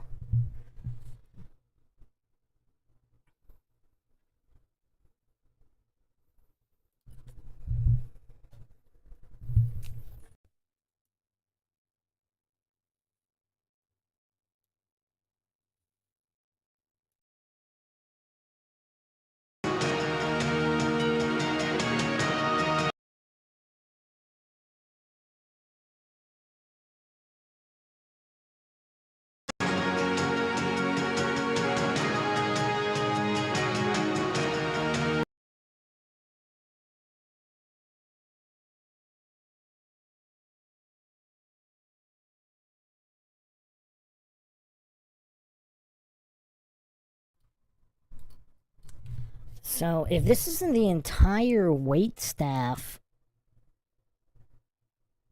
or the entire staff, hospitality and wait staff, I wonder how thoroughly each and every one of these individuals were investigated.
And here's Blue Orchid, the band. Alistair Douglas is yellow, and here are his fellow bandmates.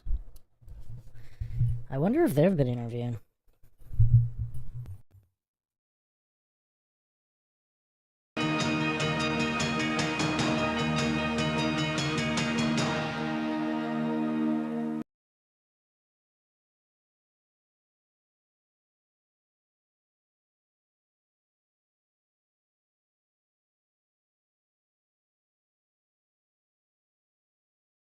Hey there,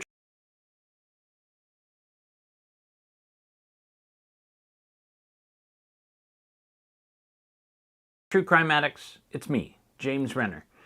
This will be another episode of True Crime This Week investigates the disappearance of... Hey there, true crime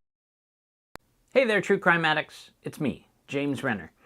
This will be another episode of True Crime This Week investigates the disappearance of Amy Lynn Bradley. I am presenting this week the first interview that's been published in about 2 decades of what people online consider the top suspect in the disappearance, a man named Alistair Douglas. He was known as Yellow, that was his nickname. He played bass for the ship's band on Rhapsody of the Seas. As you may know, Amy Lynn Bradley disappeared March 24th, 1998, while on vacation with her family. She was 23 years old at the time. She was taking a vacation with her family aboard Rhapsody of the Seas, which is a ship with Royal Caribbean that was the biggest ship at the time, now is considered quite small. I took a voyage on Rhapsody a couple months ago and visited the same ports of call. Alistair has kept a low profile for many years, but I was able to find him on the island of Grenada, where he currently works, I swear, as an exorcist. He also runs a church. He's a reverend on the island and runs a church with a congregation of about 40 or 50 people. It's relatively small. It's kind of a little more than a shack on the side of a mountain. They gather there every Sunday. They also have services during the week. But I flew out there last week. I just got back a couple days ago and appeared at his church service. And he granted me an interview of about 20 minutes. I'm going to show you the most of that interview. There's a couple things I did cut out. A couple things to know going into this interview. The reason he's interesting in this case is there are witnesses that claim to have seen Alistair with Amy after quite late the night that she disappeared. So he's one of the last people to have seen her. He does, in his way, clear up some of those ideas. He has his own opinions. One thing he does state, in his opinion, he says that Amy told him that she was forced by her parents to go on this cruise. That is one thing I think is not true. I think that's inaccurate. I've gotten to know the Bradley family. There's one thing that I know for sure, that they loved Amy fiercely, and they were a very close family. They were more like friends with their parents than what you'd typically see. They just it's a very close family. So I don't in any way see them forcing her. And beyond that, Amy was 23 years old. She could have made up her own mind. She certainly didn't have to go. So that's just one thing I want to clear up before you see this interview. But here it is, in its almost entirety, the interview with Alistair Douglas that occurred in Grenada just a couple days ago. What do you remember after all of these years? Do you remember Amy at all? There's not a lot to remember in terms of remembering her, but I remember the short conversation we've had.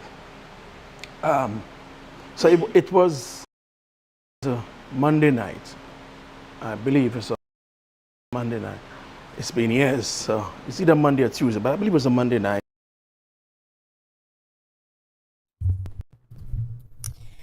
Okay, so let's get some baselines here. So he's looking up and to the right. So this seems like an innocent trying to remember if it was Monday or Tuesday. There's nothing, doesn't appear to be anything nefarious about that. He genuinely seems to be trying to remember. So if he looks up and to the right to genuinely remember, that means he'll be looking up and to the left if he's intentionally coming up with lies, if this baseline is legitimate. So we'll be examining micro expressions, any kind of tells, Freudian slips, etc., typical mind shock fashion here, as we examine this interview here.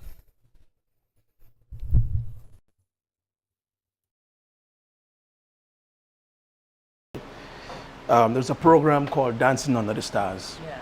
Oh, I should tell you, I was on the ship. like a month ago. I took a trip on the Rhapsody.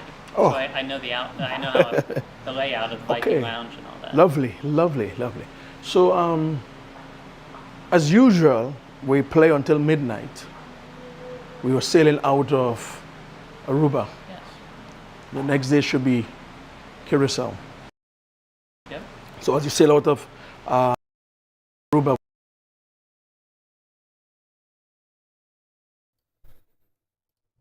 So this appears to be fairly reliable. He's going up and to the right for all of these. So it seems like he's generally trying to remember where all the ports were, where they stopped, in what order, what day, etc. Obviously, there's no reason to lie about that. That could all be fact-checked. So he's done this numerous times where he's going up and to the right.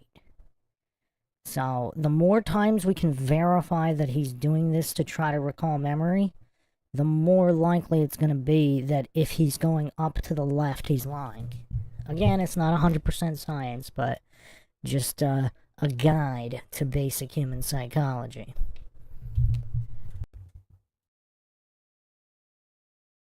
we have this thing called Dancing Under the Stars.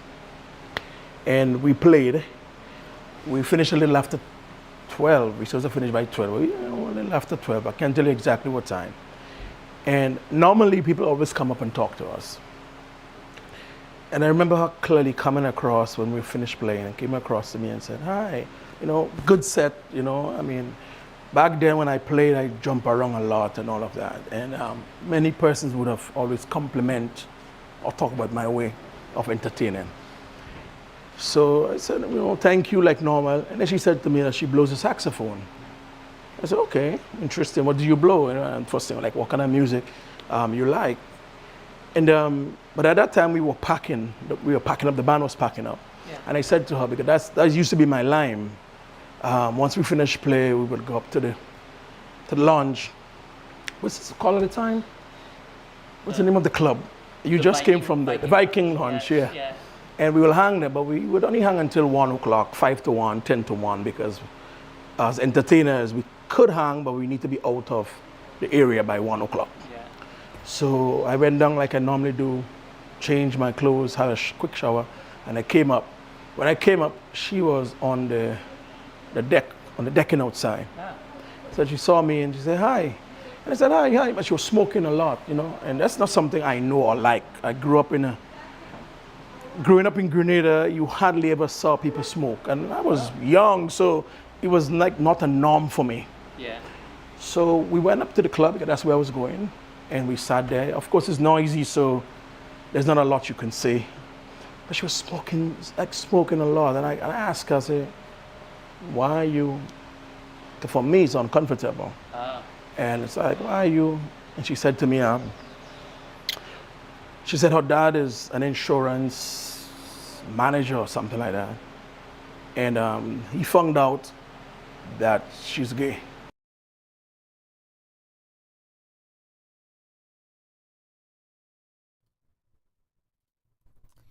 Okay, so again, this is just my interpretation here. Here, his face, it almost looks like he's trying to see if James Renner is going to believe him.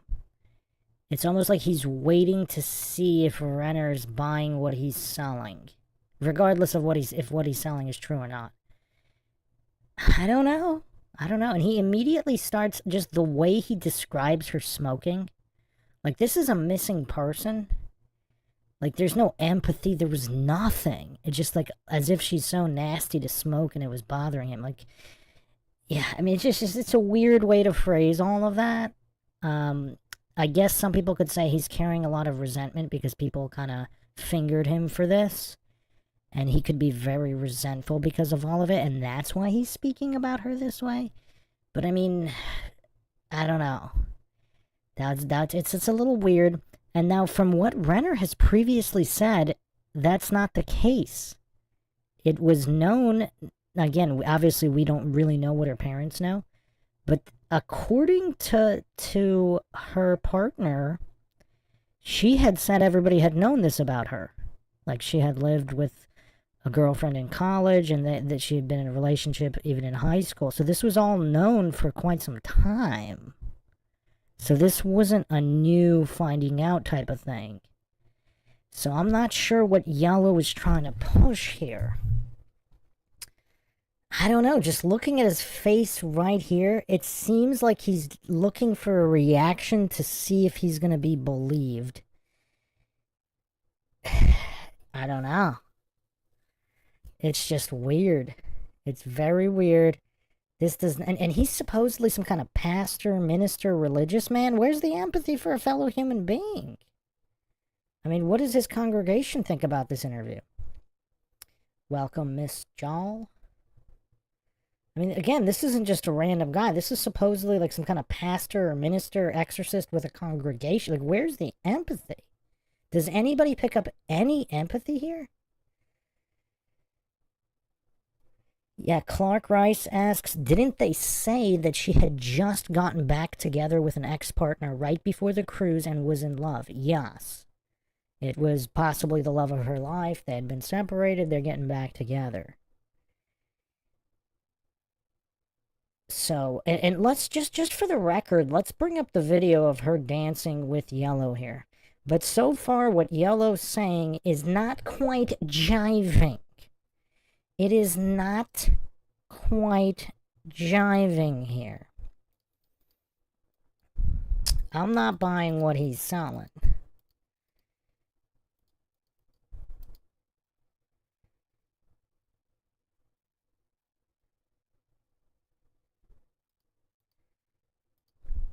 So let's look at the video here. Just for comparison. I want to have this side by side as he describes it to see if it matches up. But already, what he's saying is not matching what Amy's partner said. It is not matching.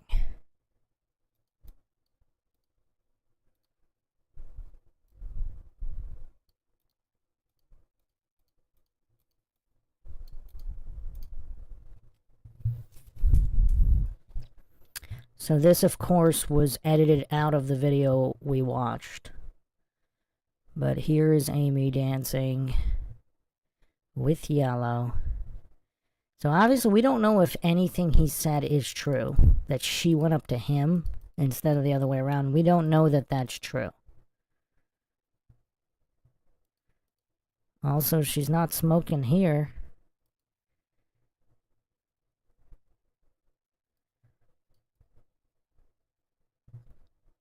Is it just me, or both of their facial expressions kind of look off?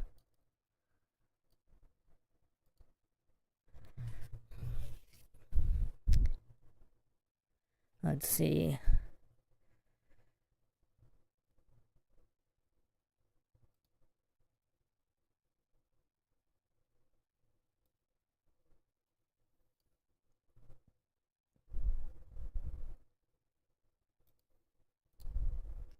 Kind of hard to tell too much from that angle. More people dancing here.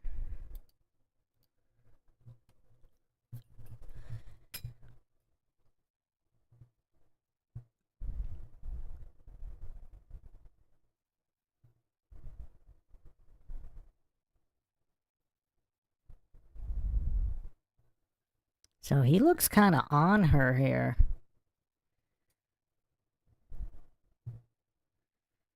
Right behind the woman on the right. Do you see them? We'll go through it again. He's kind of all over her here.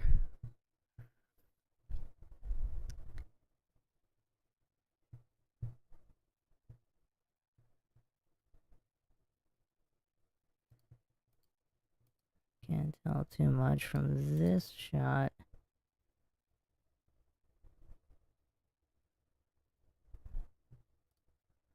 Okay, so here's this shot here.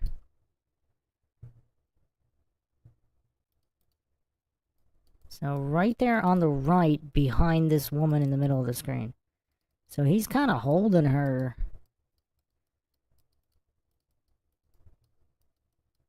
She does not appear to be too distressed.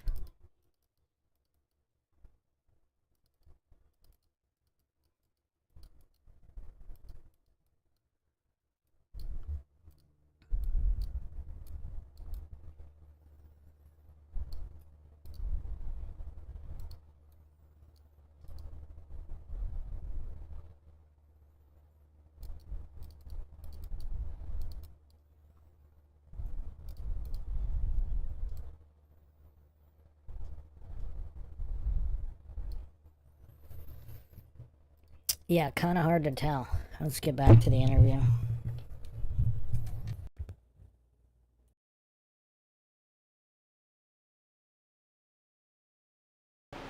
And he forced her to come to the cruise. Well, but first of all, with hearing that, first of all, I was like, well, I mean, I didn't know what answer to give anyway. So I said to her, I was going on the dance floor. I was only going to be able to dance maybe 1 or 2 songs because of the time. So we came on the dance floor.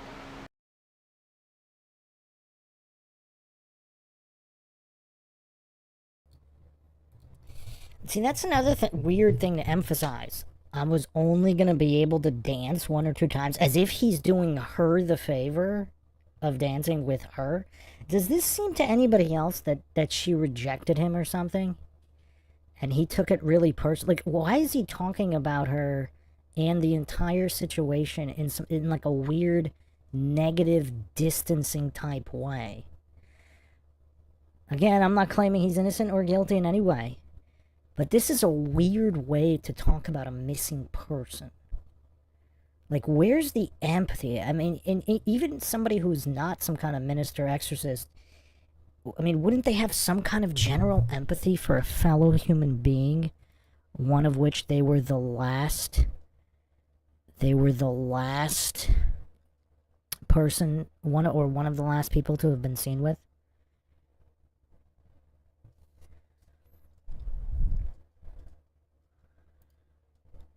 Lord Zed, keep your comments civil. Keep in mind this is the late 90s.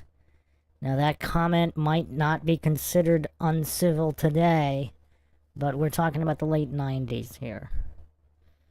So Lord Zed says, I'd like to see Seagal get a piece of this guy. I would like to see Steven Seagal interview this guy as well. He'll get to the truth a lot quicker. You know, might need some wrist action, but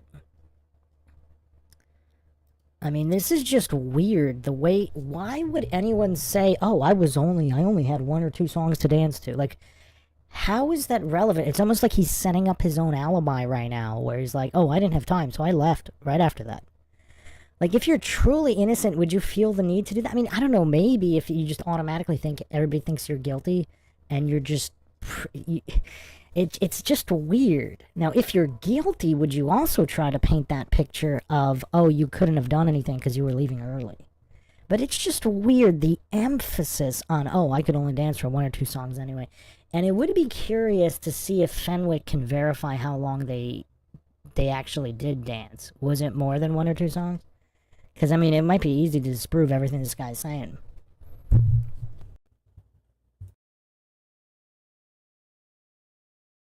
Dance. We both came, we both were on the floor. I know there were cameras that took photos of us dancing. I remember seeing all of that.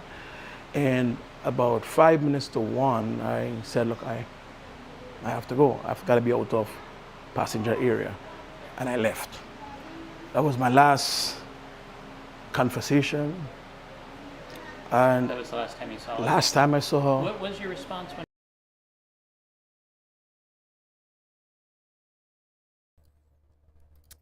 So this is interesting. So he's claiming this was the last time he saw her, even though other witnesses placed him with her after all of this had happened.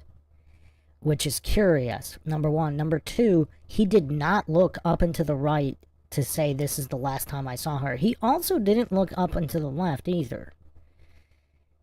So, I don't know. I don't know what to make of this, but just look at that face. I mean, I don't know. This doesn't seem like a normal conversation with any kind of empathy about a missing person.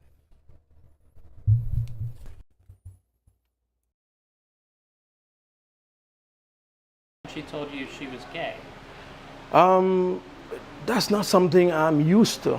Yeah. So I really did not know. I just thought it was wrong that they would have forced her to come, you know, on the cruise because they find out that she was gay.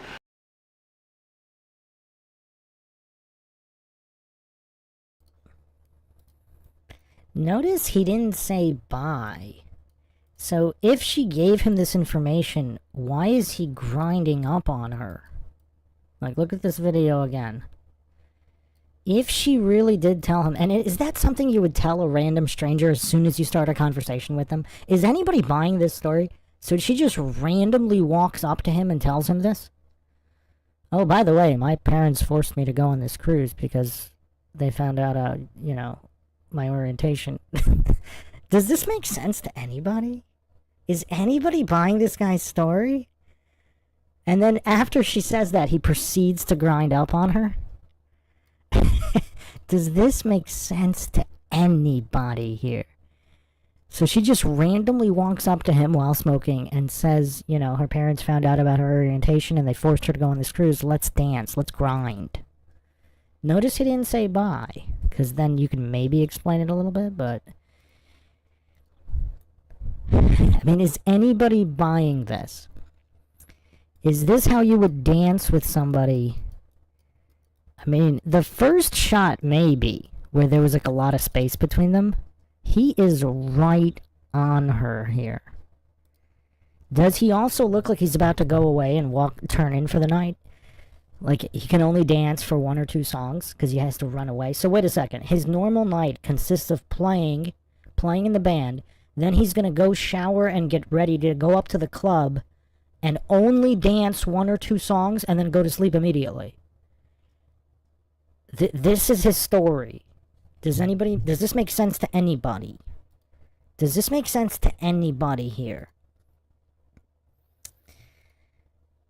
So, I mean, I don't know what to make of this. His story is, he played his set, she randomly walked up to him and told him her parents forced her to go on a cruise because they found out about her orientation. Now let's go dance, so he's gonna go take a shower to go out to the lounge for only 1 or 2 songs. So what is that, 6 minutes?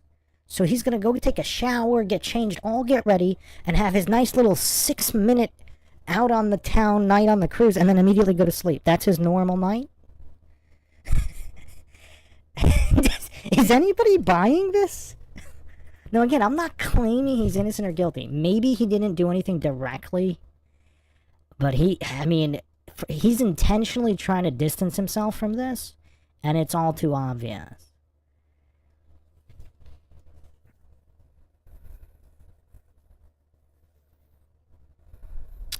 Her partner did. According to James Renner, her partner said that she was bi and she had some boyfriends, but all her serious relationships were with girls.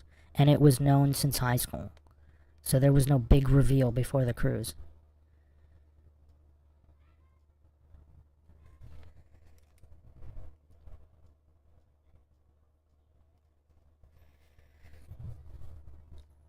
And so his story is she just randomly walks up to him while smoking and she just tells him her like, that's just a weird thing. And then let's go dance.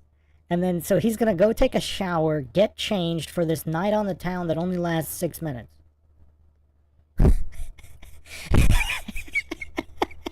I mean, his shower and change might have been longer than the 6 minutes. By the time he gets to his room, he's gonna get shower change, who knows, put on some cologne, trying to look nice or whatever, and then he can only go dance for 1 or 2 songs, because that's all the time he has.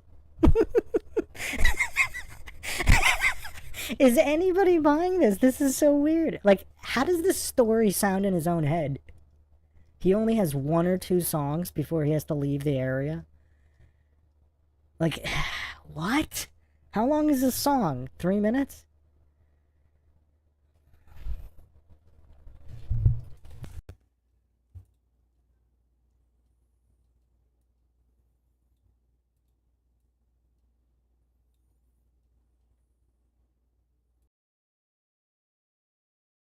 But there was not much I could even say about it because it's not something I was used to. Yeah. So I just left it as, you know. How do you feel about that in general? I have an adopted brother who's gay. And I have some friends who's gay. Yeah. And on the cruise ship, there were some musicians who were really close to me that was gay. But I remember telling one of them,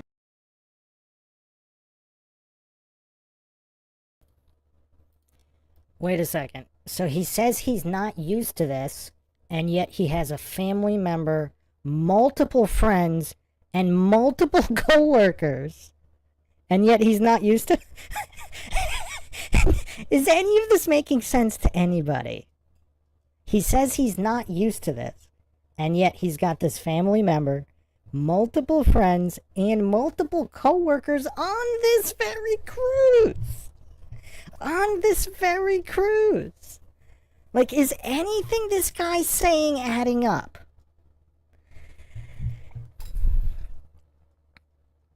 Okay, so also notice this micro expression here, where he's trying to, it's almost like expression here.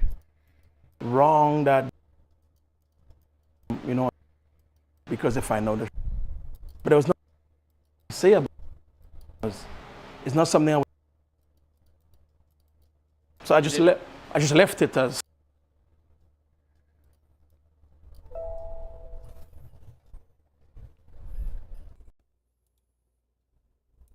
something conversation. And That was the last time you saw her? last time I saw her, What was your response when she told you she was gay? that's not something I'm used to. Yeah. So I really did not know. I just thought it was wrong that they would have forced her to come, you know, on the cruise because if I know that she was gay. But there was not much I could even say about it because it's not something I was used to. I just left it as, you know. Feel about that? I have an adopted brother who is gay. And I have some friends who's gay.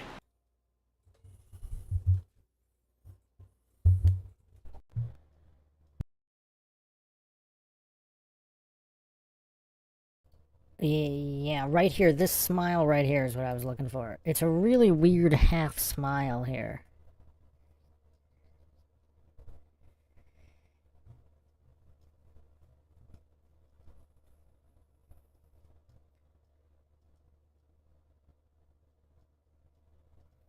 So, I don't know. So, he's not used to it, yet he's got a family member, friends, co-workers, yet he's not used to it. Okay, let's continue.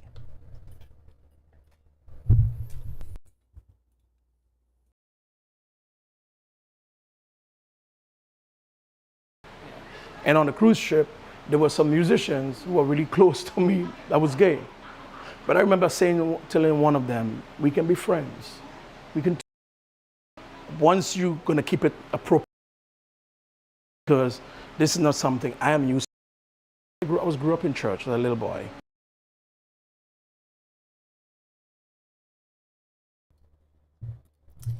Is anybody else getting, like, major narcissist vibes from this guy?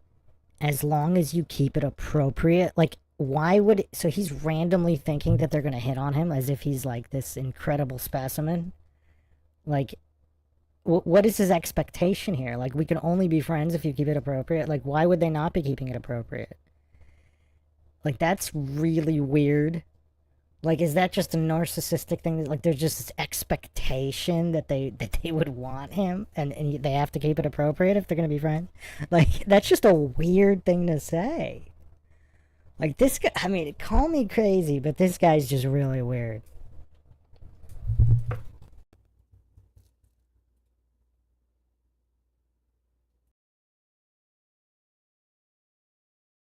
And we never talked too much about these things in church as little children, but we knew that it was not something that we will do or we should get ourselves involved in. And as a young boy at that time, didn't know how to relate to anyone like that. So I had friends, but we would talk, we would play music together. On the ship we would talk, but I would not be in the circle so much because that was like kind of different to me. Why do you think she told you that? I think because I asked why she was smoking, maybe she wanted me to know, I don't know. But all I can say that was her reply to me.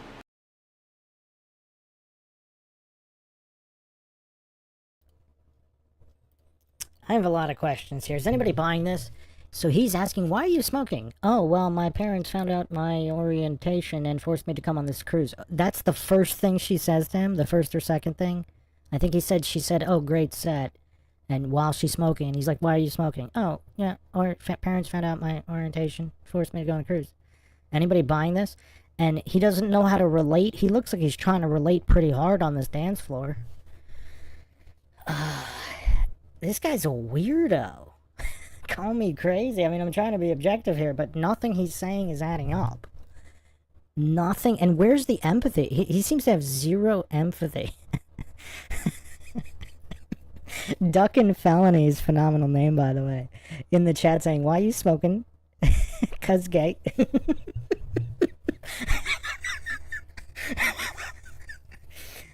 Oh, man. Oh, man. None of this is making sense. Lord Zed says, whoa, dude, come on, this guy's a maniac.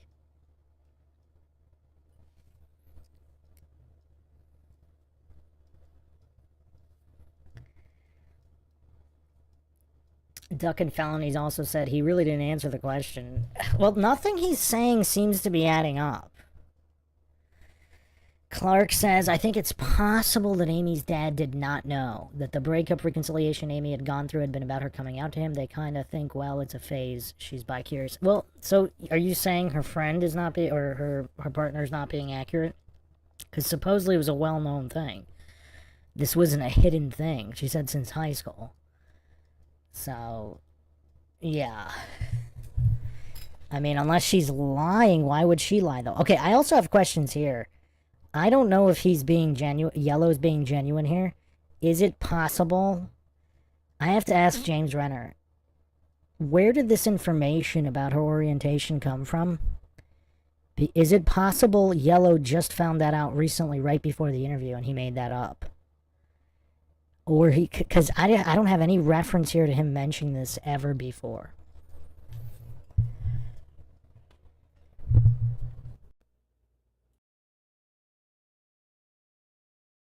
For the reason why. Smoking because of the stress. Yes.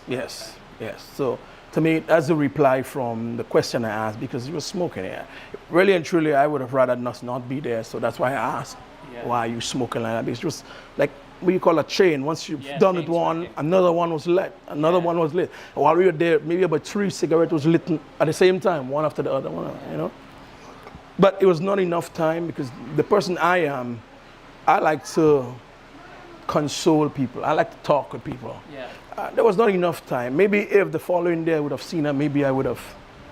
You know, what's with, so there were these two women that were recently interviewed that were there on that cruise too, that they thought they saw Amy and you head back up to the Viking Lounge after it closed. No, didn't happen. First of all,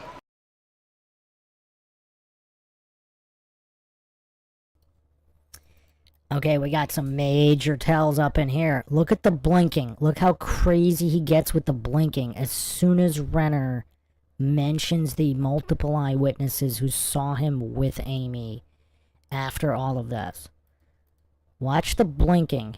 So he starts going crazy with the blinking.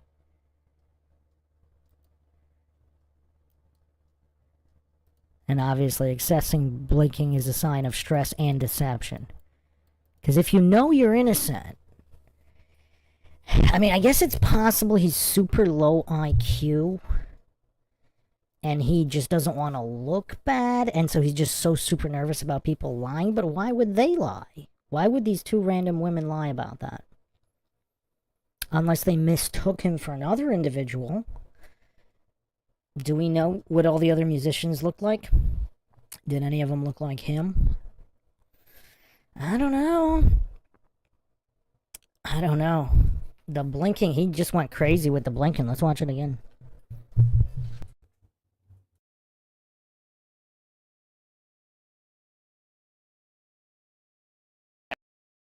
These two women that were recently interviewed that were there on that cruise too, that they thought they saw Amy and that they thought they saw Amy and you head back up to the Viking Lounge after it closed. No, didn't happen. First of all, the keys that we use, and I did not even know that until this thing happened. The card keys that we use for our doors to go into the room. So once I went down and we went into my room, it would read the time you came in. And I never really knew that. As I said, I was a young boy. All this technology was not known to me. Yeah. You know. So they knew when you went back to your stateroom. I only got to know that the following day, and this is how I know. The hotel manager.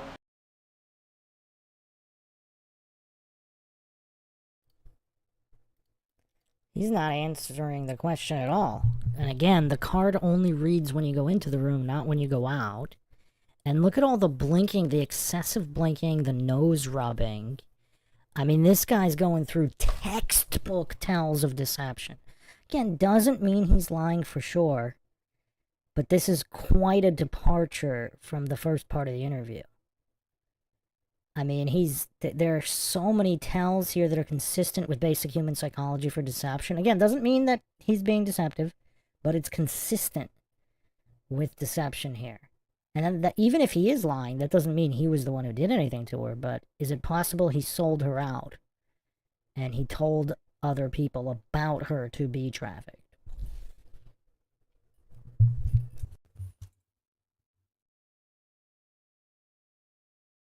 The morning, around 7 o'clock, I was awakened by a call by the hotel manager. And he's asked me, say, Douglas, do you have a woman in your room? It was forbidden. Yeah. It was forbidden bringing them in our room, going in our room. It was forbidden dating. And I'm going to be very straight with you. In my life, I've been in the Royal Caribbean for a little over 5 years. And I've sit and talked with a lot of people, and we've made dates and stuff like that. But of course, 1 week, nothing could, you know? Yeah. So he asked me the question, and I said, no. And I asked, like, why? He said that the woman you were talking to last night at the club, we can't find her. So I said, okay. And he said, all right, I will call you back. The phone was hung up. Matter of fact, he told me, don't leave the room, but he will talk to, you know. Wow.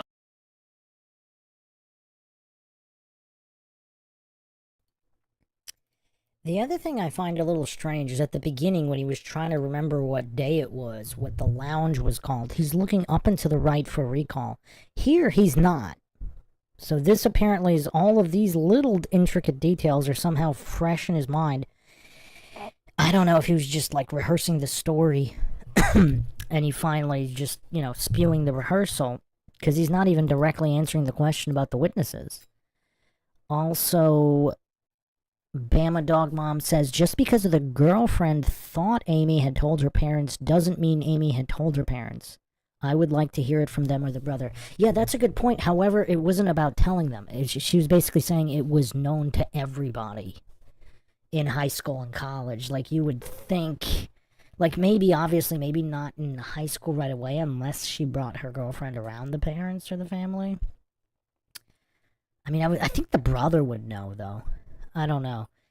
But in college, like, she's rooming with her girlfriend. I mean, I guess you could say she covered it all up. But the way she was talking made it seem like it was all out in the open, according to Renner. I'll try to get clarification on that.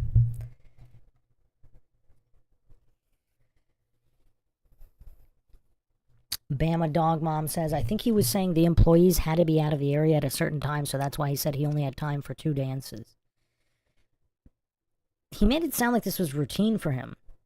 So he would take a shower, get ready, get dressed, just for 2 dances? Or are you saying 2 dances with the commoners and then he would go hang out and party with the crew?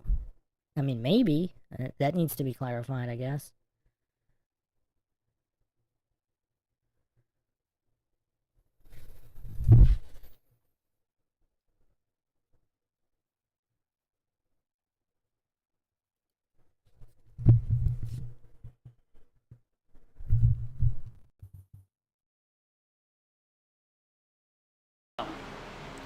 And it's, a matter of fact, right after that, from what I know, they ground the ship shortly after that, close it up, nobody can come in.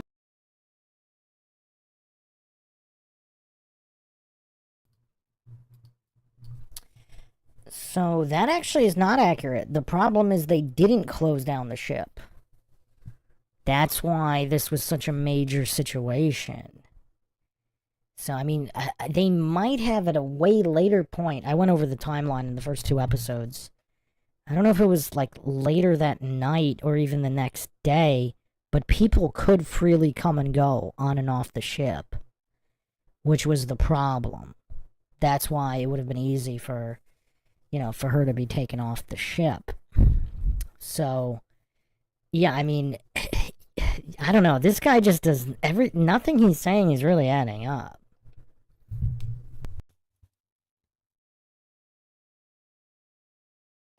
And this is when the investigation started, is when I realized that they could have checked the time I went into my room. Yeah. Because I did not know that. So I'm not allowed to be back out of my room until in the morning period. Yeah. So once I clock in at 1, sometimes I might have gone downstairs sometimes. Normally we would go downstairs, and if I'm hungry, I would go to the crew mess and all of that, and then clock in, But once I got in, I'm in. I did not come back out. Yeah.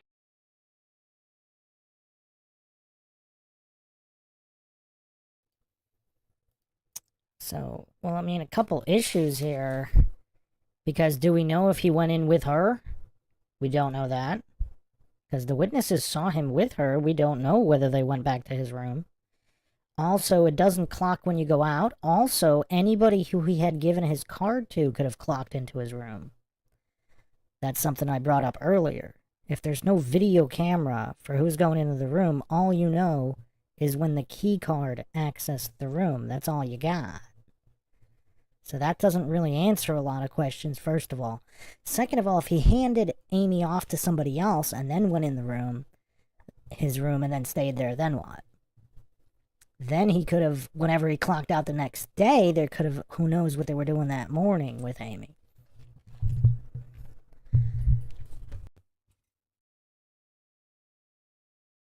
Yeah. Until I got that phone call. And then I was told, don't leave the room. Matter of fact, was both of us in the room, one of the other musicians. So each room, we were 4 musicians at the band. So each 2 in one room, 2 in another room, on bunk beds. So Oscar Alexander was the guy there with me on the top. I was at the bottom. Oh, so there was another guy in the room with you too? Yeah. Wow. Yeah, Oscar Alexander. And that was it. Then came the FBI. Yeah. They ground the ship. Did you have to take a lie detector test, or was They, again, I go back to my innocence of these things. So of course, every person who would have interacted with her, the people who cleaned the room, the people who served her dinner, everybody was interrogated. I was put all of these things on me, and maybe did 1 or 2 or 3 because the sessions went on and on and on and on and on. Lie detector tests. What did they say to you afterwards? Well, at that time, they did not say anything much to me. They took the stuff off and they released me.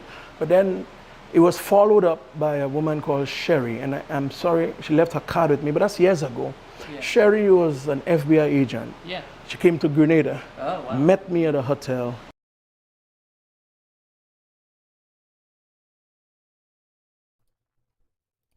So this is actually very curious.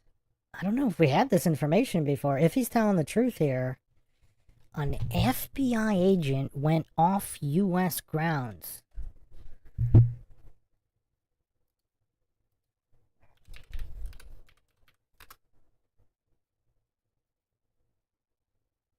I mean, that's interesting, isn't it? The FBI operating outside of jurisdiction. Huh. Because that's what the rumors were. Because I went over all this information. I did find it strange that the FBI were doing on-the-ground investigation outside of the U.S. I mean, that's curious. You know, I mean, obviously they could investigate on ships, but to be actually in Grenada, another country, they're boots on the ground in a foreign country. Yeah, Duck and Felony says he's over-explaining. Yes, that's also a telltale sign of deception when instead of giving short, concise answers, you go into these over-detailed explanations because you're worried that people won't believe you if you just give a short answer. Now, that doesn't necessarily mean he's lying, but he's definitely worried.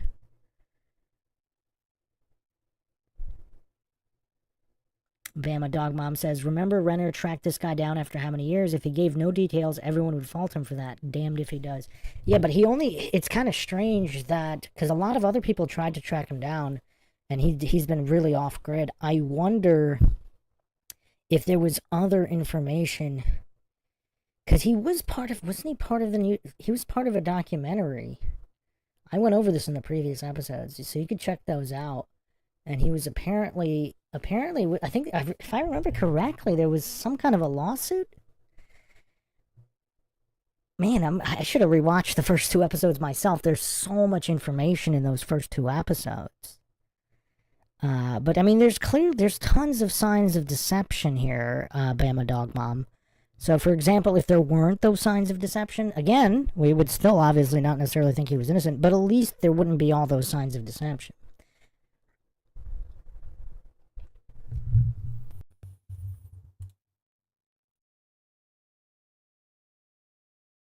And interviewed me a couple times.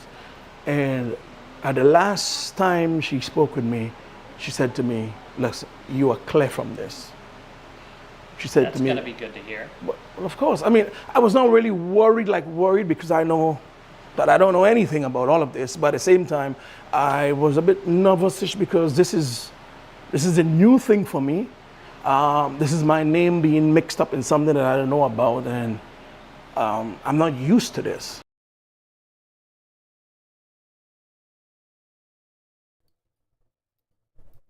How deep do you guys want to go tonight? Because he does have connections to some other criminal. I went over this on the previous episode, so he's definitely used to dealing with criminals. Allegedly, again, this is information that we went over and who he was working for. Do you guys want me to bring up the episode 2 on this? Because I'm starting to remember what I went over. I mean, it's been a while, but just what he did after he left the cruise line. Sandra says, take us deeper underground. Lightwalker says, deepers. Okay, so alright, you guys want to go deep? We'll go deep.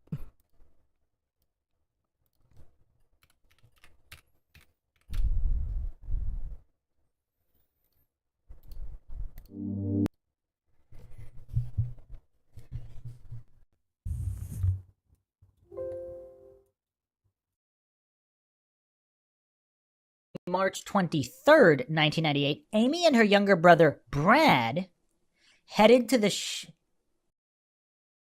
Obviously, people can be brought.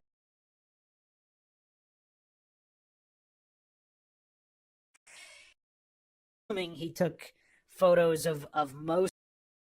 Another piece of evidence would include the inconsistencies of the witnesses on the night of the disappearance. In People magazine, Amy's mother stated, quote, I remember watching people watch her admiringly, and later goes on to say, Amy would have been a trophy, end quote. This theory also includes suspicions of the staff and band members on the cruise on the night of the disappearance. One of these suspicions include an inconsistent story that the band member Yellow presented to the authorities as opposed to what CCTV has captured that night. Many people suspected that the waiter was also involved with the disappearance. Throughout the night, Amy's family was approached by the same waiter asking to pass on a note to Amy for him involving an invitation for her to go drinking with him once they reached the shore. In addition, the professional photographer had printed out all the photos taken throughout the cruise to sell at the stall, but the family could not find any of Amy's photos, making them think that the photos had been removed by somebody. Wow.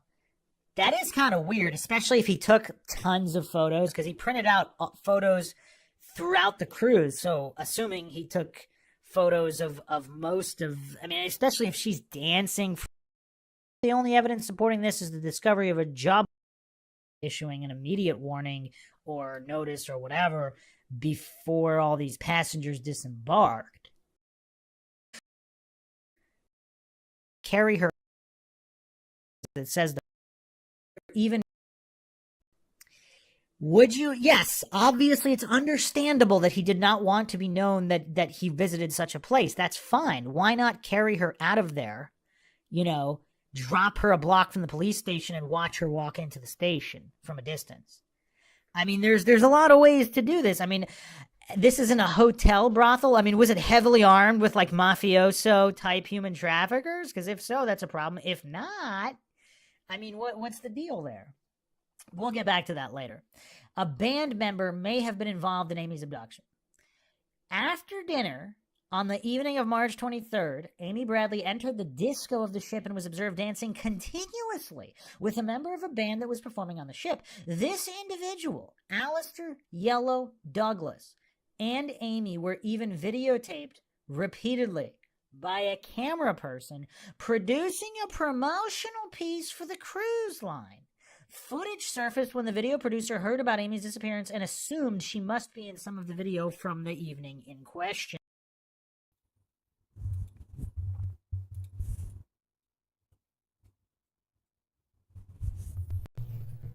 This doesn't sound like it was just one or two songs. So the witnesses are saying continuously, and he also the cameraman changes his angle a few times. That sounds like it was more than one or two songs.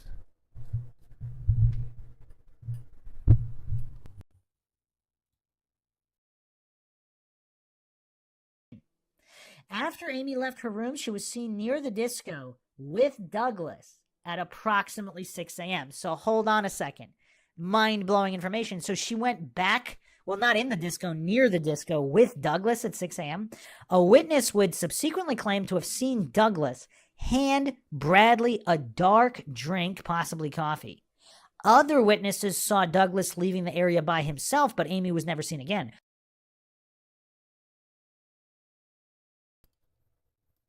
So there are no less than there's at least 3 witnesses. There's an additional witness who actually saw Yellow hand Bradley a drink. I don't know if Renner asked Yellow about this additional. We have multiple witnesses here. Now, so there is CCTV footage. I don't know if it's been released, but these aren't just witnesses.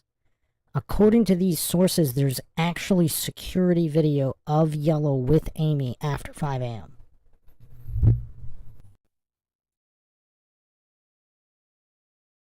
Police eventually cleared Douglas after a polygraph, but before the FBI got a hold of the disco video.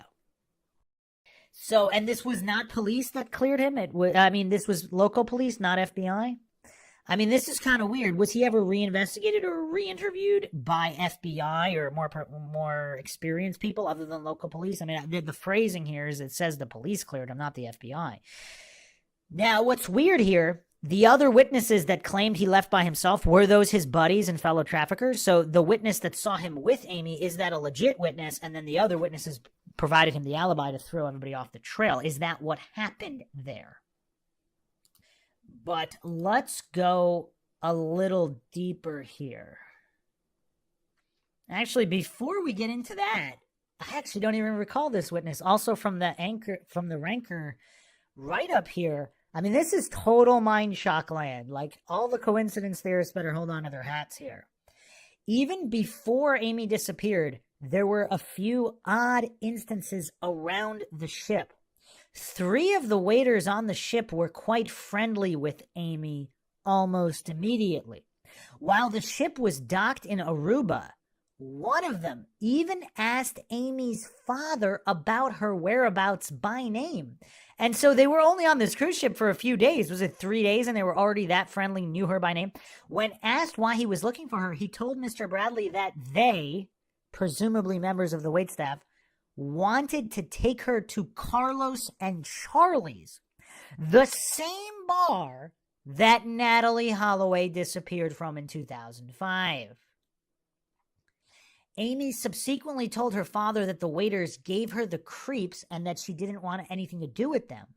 That night, when the ship staff posted photos taken of all the dinner participants, Amy's mother noticed that all of her daughter's photos were missing, despite the gallery supervisor clearly remembering they were posted earlier. So not only do we have a note I found here on Lilith Nova Blogspot, she apparently brought 9 pairs of shoes on the cruise trip, but she didn't take a single pair, so not a single pair was missing. And so there is security footage of her near the disco with Douglas at approximately 6 a.m. Wow, this is also insane. A few more details here from Lilith Nova Blogspot. By the time the search of the ship began at 8 a.m., many of the ship's guests and staff already left the vessel for the day. The family was told that no announcement would be made, no photographs would be posted concerning Amy's disappearance, as this would be too disturbing to other passengers. The Bradleys left the ship in Curacao, but flew to Saint Martin and reboarded the cruise ship when they were told by the FBI the search for Amy had only included bathrooms and common areas and ignored staterooms and employee living quarters. That's kind of insane. So they never even searched, they only searched the bathrooms and common areas somewhere where if somebody was kidnapped Amy, obviously she wouldn't be there. So they didn't search any employee areas or any rooms, any private rooms. I mean, this is insane. The FBI eventually boarded the ship, but their investigation went nowhere. And Royal Caribbean went on to claim Amy probably was intoxicated and fell overboard, despite having no evidence such an incident occurred. The waters in the sea were searched, and no sign of a Canadian man. Superman 2050 them. Specifically said Cuba. Some people think there's ties to South America as well, but...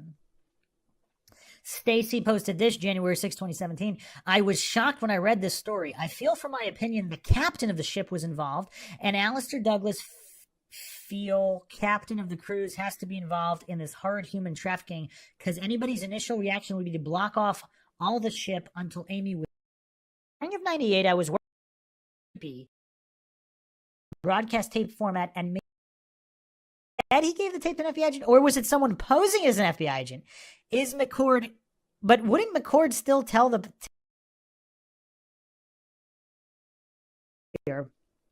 But basically, the two young girls, college-age girls, they were the ones who said they saw Amy with Douglas in the elevator. And apparently that's the conversation that Fenwick overheard or saw or whatever. We were just walking down the hallway, and these two college-age girls, they came screaming up to us, just frantic. We saw Amy with a band member. We saw Amy, and we couldn't find you. Where have you been? And we said, well, we just got back on the ship. What are you talking about? The girls claimed that around 5:45 a.m., they saw Amy heading back to the ship's all-night dance club with the band's bass player, a Grenadian man by the name of Alistair Douglas. They said they saw them come up the elevator, and then when the elevator door opened to the disco, she turned and they stepped into the disco. So the very last person that Amy was known to be seen alive with is Alistair Douglas. Yes, it's him. Amy's brother Brad also recalls seeing her dancing with Douglas earlier the night of her disappearance. More importantly, Brad recalls a strange encounter he had with Douglas the next morning. He comes up to me, and the first thing he said was, he said, "Hey man, I'm sorry to hear about your sister."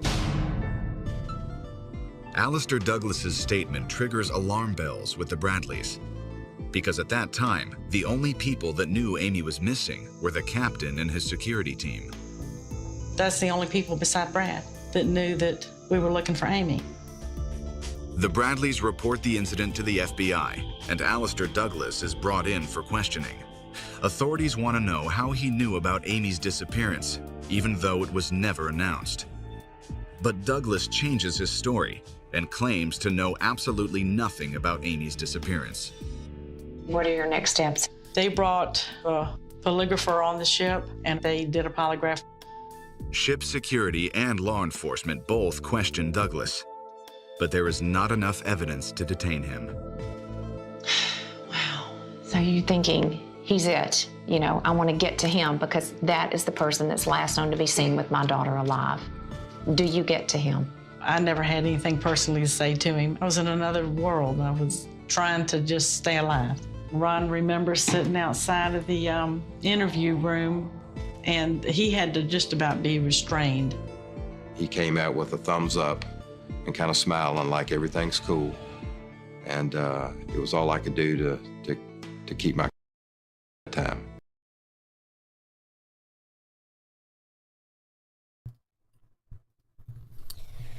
So, this is all from episode 1 on the MINDSHOCK series on Amy Bradley, but who thinks that the Bradleys are lying here? Because, why, if this is true, why would you give a thumbs up and a smile to the father of a missing woman? Duck and Felony says, not enough evidence is much different than being cleared. Yeah, well, he didn't claim, in this interview with Renner, he's claiming that there were several interviews after this in Grenada where the FBI agent actually flew out to see him, and on the very last interview, she said he was cleared. Now, the other reason a lot of times law enforcement tell suspects they're cleared because they want to see what they're going to do. Because while they're not cleared, they might be behaving differently. They might be, not going anywhere, not contacting any of their criminal friends, and they intentionally tell them that they've been cleared, and they back off while having them under surveillance to see what they're going to do.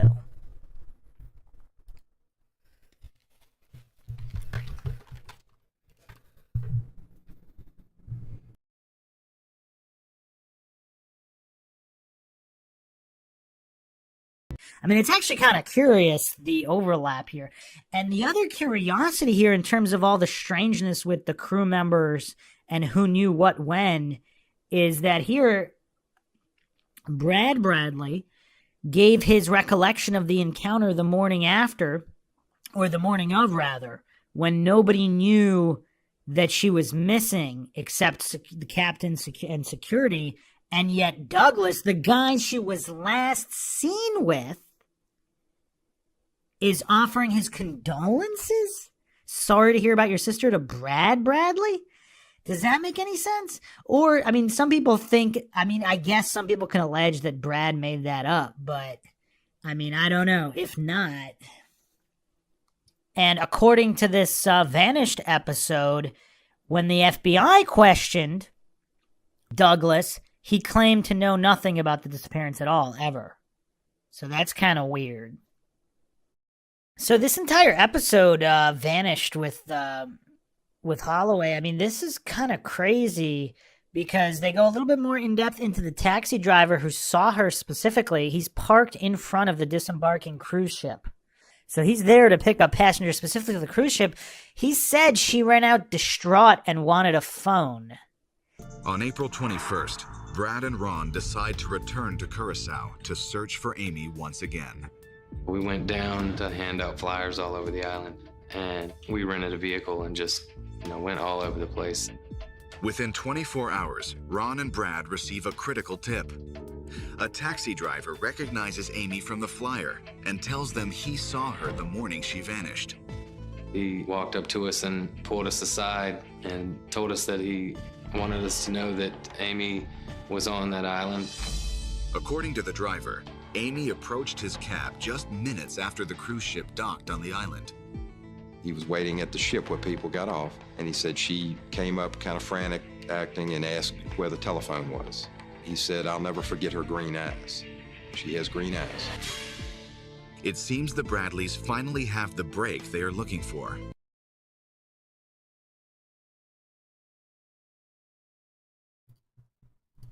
It's also possible, I don't know if I discussed this extensively, but it's possible some of these so-called witnesses were paid off for intentional red herrings.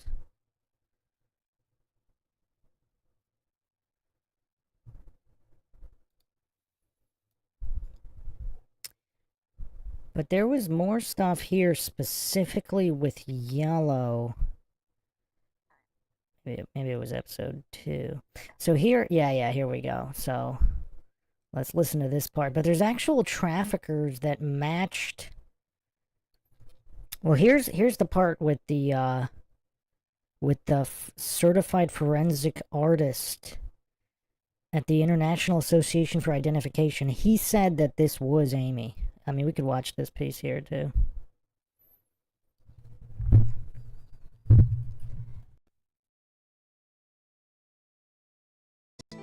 Shocking photos have been found on a website advertising prostitutes in the Caribbean. The pictures seem to confirm that Ron and Iva Bradley's daughter Amy has been abducted and forced into sexual slavery.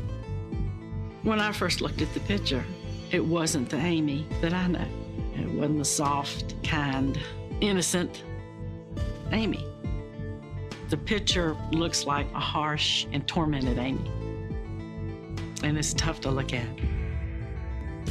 Investigators are having trouble pinpointing the exact location of the website's IP address. Until that happens, they will be hard-pressed to move the case forward.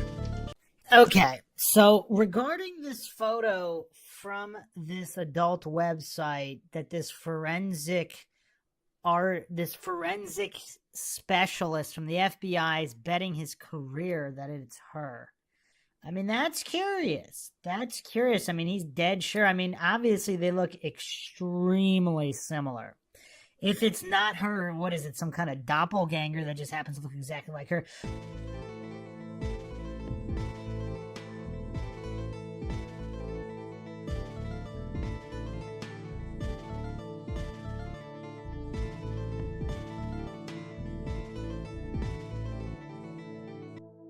We are going to go so far into MINDSHOCK land right now to the point of possibly solving this entire case. And not just this case, but possibly other missing persons cases. Because this is just really, really insane here. So I hope everybody's sitting down for this, because Amy Bradley is missing.com forum has put together some astonishing, mind-shocking connections. I mean, supposedly these photos came from. So from 2002 until 2008, Amy's photograph appeared on the website for an Escort resort in Venezuela. The resort was known as Affordable Adult Vacations in Playa El Agua. Adult Vacations in Playa El Agua, Margarita Island. Owners of the Affordable Adult Vacations Resort claimed Amy's website photograph had been obtained from a source in, anybody want to guess? Curacao. The owners of the Escort resort still have resorts in the Caribbean. The photographs of Amy were forensically evaluated by Wesley Neville, a certified forensic artist at the International Association for Identification, and a law enforcement officer in the state of South Carolina. It was determined that the photographs are Amy. Eva Bradley explained the forensics work done by Wesley Neville on Beth Holloway's established new resorts in the Dominican Republic. There is still one resort on Margarita Island that is connected to this group. Cotton was in charge of the AAV, the Affordable Adult Vacations yacht. The yacht was kept in Perlamar. Cotton made all reservations and schedules. This is probably the reason why he has been reportedly seen with Amy in various Southern Caribbean harbor locations, in addition to the report from San Francisco, which we will get to in a moment, that will possibly tie all of this together. So here's an article. New York County District Attorney's Office. Husband and wife indicted for facilitating sex tourism through Tropical Adult Vacation Company. These are the booking images from Hillsborough County Sheriff's Office, Alfred Cotton and Jennifer Lee Cotton. Defendants allegedly sold sexual services from prostituted women to visitors to the Dominican Republic. Manhattan DA Cyrus R. Vance Jr. today announced the indictment of Jennifer Cotton, 49, and Alfred Cotton, 50, a married couple, for facilitating sex tourism by U.S. citizens to the Dominican Republic through their company, Tropical Adult Vacation, TAV. Their arrests follow a 10-month investigation with the U.S. Immigration and Customs Enforcement, Homeland Security investigations. The defendants are each charged in New York State Supreme Court indictment with one count of promoting prostitution in the third degree. The alleged family business for this husband and wife team was international. The reason isn't really mentioned anywhere. So also from Amy Bradley is missing.com, on April 18, 2003, Amy was seen at Pier 33, Fisherman's Wharf in San Francisco. Two of the artist's sketches were completed from this sighting by an FBI artist from Quantico, Virginia. The witnesses were able to provide considerable information about Amy's handlers. So apparently there's more than one witness, and the FBI actually has sketches from this account, coincidentally, which match the sketches of these individuals in the Judy Maurer account in Barbados. What are the chances? Is everybody still with me here? What does everybody make of this? Why is nobody talking about this? I mean, these sketches are dead ringers for each other and also Cotton. I mean, look at this. I mean, sure, it's possible the guy's not Cotton, but the guy that's associated with the website where she's found also matches all these sightings. But continuing on here with the San Francisco sightings, Amy was with two handlers as they were watching a musician on the pier near the ticket area for Alcatraz. Amy and her two handlers were listening to the street musician. At one point, one of her handlers gave her foreign coins to drop into the musician's case. The witnesses eventually identified the woman with these two men as Amy Bradley. When Amy's handlers realized Amy had been recognized, they grabbed her and ran. As the handlers dragged her away, Amy stared pleadingly over her shoulder at the people who had identified her. At one point, she stumbled and fell to the ground. There were no cruise ships in the port that day. Amy was described as wearing a nautical trimmed jacket. The handlers were described in detail by the witnesses. They were wearing matching Hawaiian shirts and cheap sunglasses. According to the witnesses, the FBI sketches are like photographs. The sketches were on the FBI website for about 10 years. This was an extremely important sighting. And you know what's absolutely staggering and heartbreaking to think about? How many people had Amy encountered and how many unreported sightings are there? Because if she was out and about with handlers, I mean, you would think there's plenty more sightings that were maybe never reported. But she's trying to get away or trying to get people's attention and just failing at every turn, including this naval officer. Some people actually allege that the naval officer might have been a plant by the traffickers to see what Amy would do, like as they're breaking in their escorts, prostitutes, whatever, to see if they're going to try to escape or try to get attention. And if he was paid off to be a plant, so to speak, is that why? TropicalAdultVacations.com website doesn't specifically reference ages of the women made available, except in one reference. Quote, no matter what age, race, or body shape, you will have plenty of.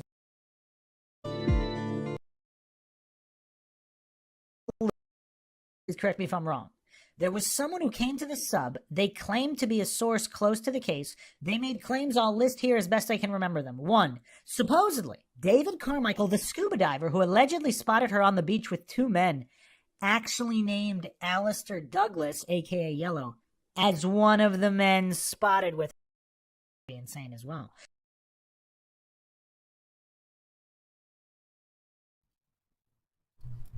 So, what do you guys think in this deep dive? So supposedly, originally, Yellow was actually named as being with Amy on the beach, in the beach sighting. I mean, the amount of evidence, and again, this is not coming from the Bradley family. This is from this guy's first or second interview. Now, I don't know, I mean, if this guy's still alive, James Renner needs to interview this guy as well. Because he actually said that Yellow, he identified Yellow as being with Amy in that beach sighting.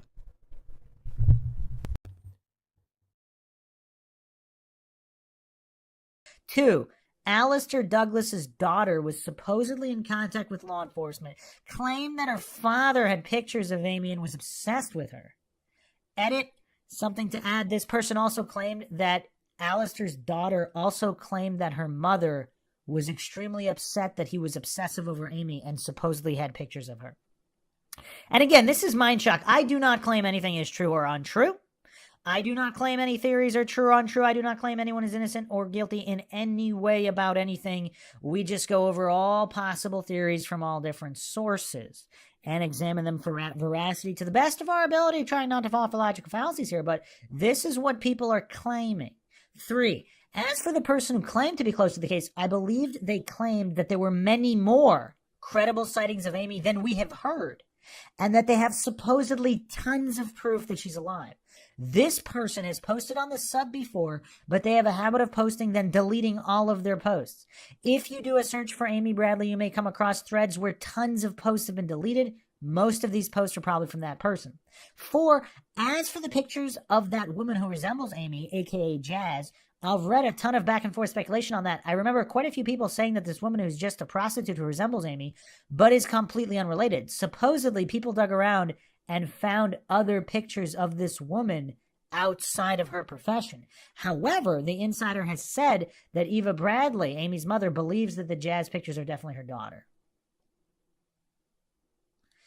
Now, the insider here, a few people posting about this. This individual has gone from board to board for years, posting, deleting, dropping hints on their so-called insider knowledge, but never, ever providing anything verifiable. When questioned about their claims, they either delete their post or say they can't talk about it because it might with the teen girls and this other guy at a random time in the middle of the night, late at night. I mean, it's a little invading the Dominican Republic to expletive this, expletive up. I'm so sick when I read that the Department of Justice has more information and even sightings that they never went to.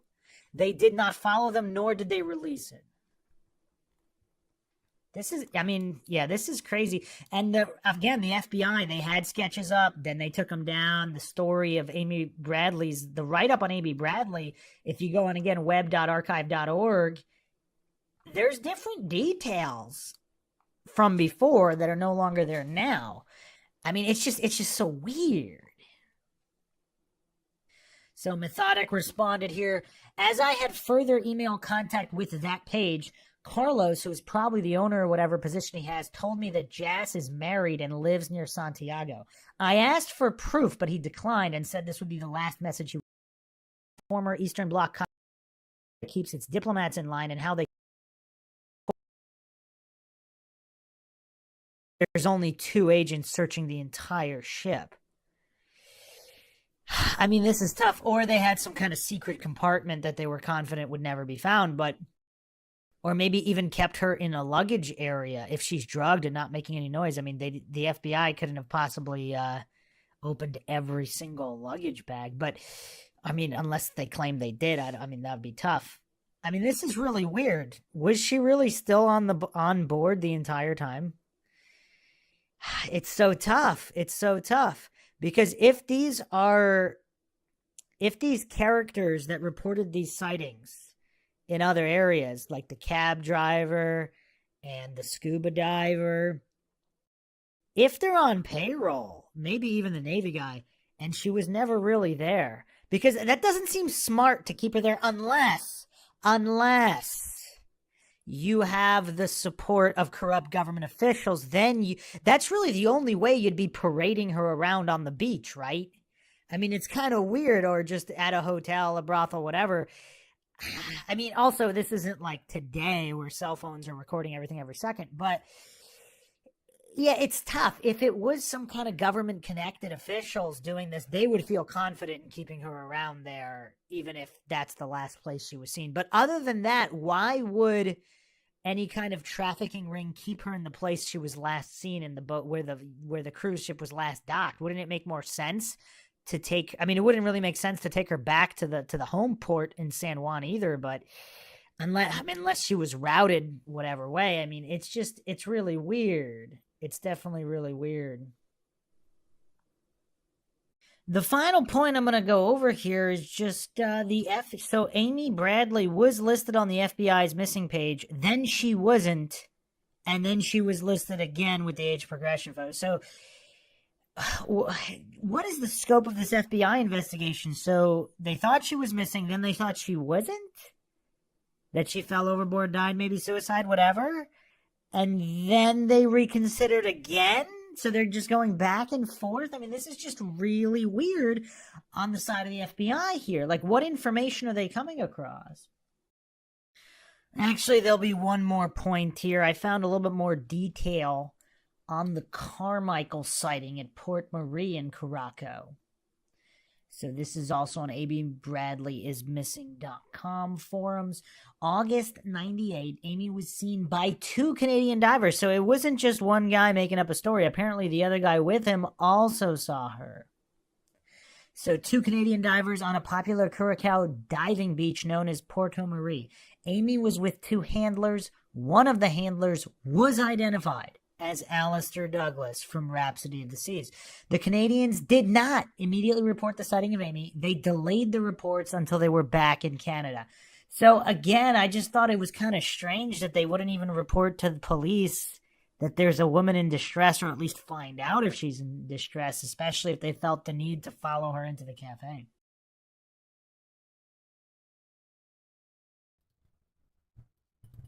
So, I mean, this is a major point here. So Carmichael and his friend, so two individuals, not one, saw Amy with two handlers, one of which they identified as Yellow. I mean, that's kind of damning. Both of these guys need to be interviewed. He also had details about this Das Equis watch, which are, supposedly this sighting is legit. So, make of that what you will. Let's get back to this interview with Yellow. I just knew there was something funny about Yellow in this entire investigation. So apparently there's at least one or two other witnesses who placed him with Amy after her disappearance.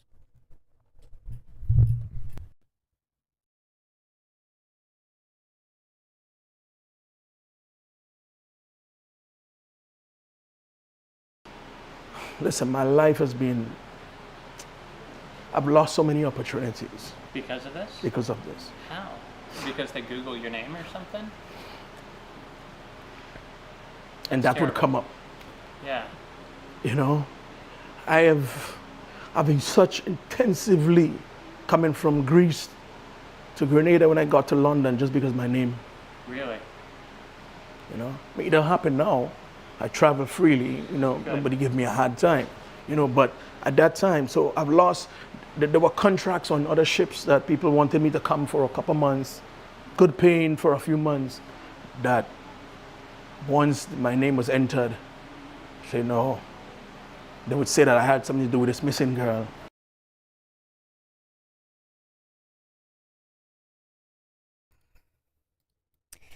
I mean, the narcissistic tendencies here are crazy, though. Like, where's the empathy for the missing girl and her family? Like, he could have at least thrown in a line. I mean, if he was higher IQ, he could have at least thrown in, like, I really feel for the family, but I've been affected by this, That doesn't mean he is or isn't lying, but he doesn't even make an attempt to feign empathy. What does that mean?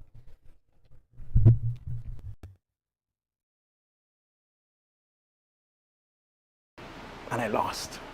I lost the contracts, and I struggled for a long time. But I'm good. I set up my little business, but for me, that is.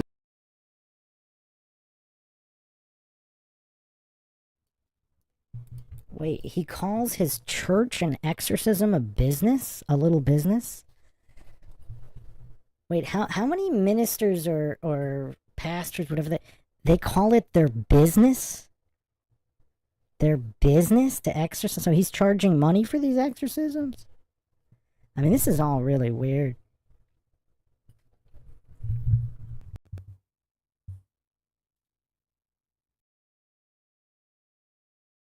As much as I can really say that I know about this.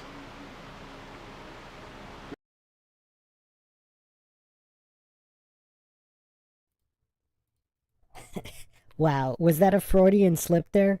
This is as much as I know that I can say about it. This is all I know. This is all that I can say about what I know.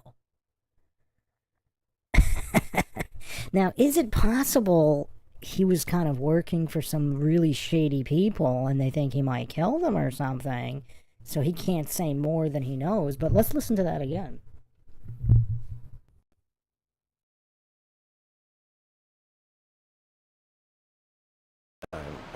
But I'm good. I set up my little business, but for me, that is as much as I can really say that I know about this.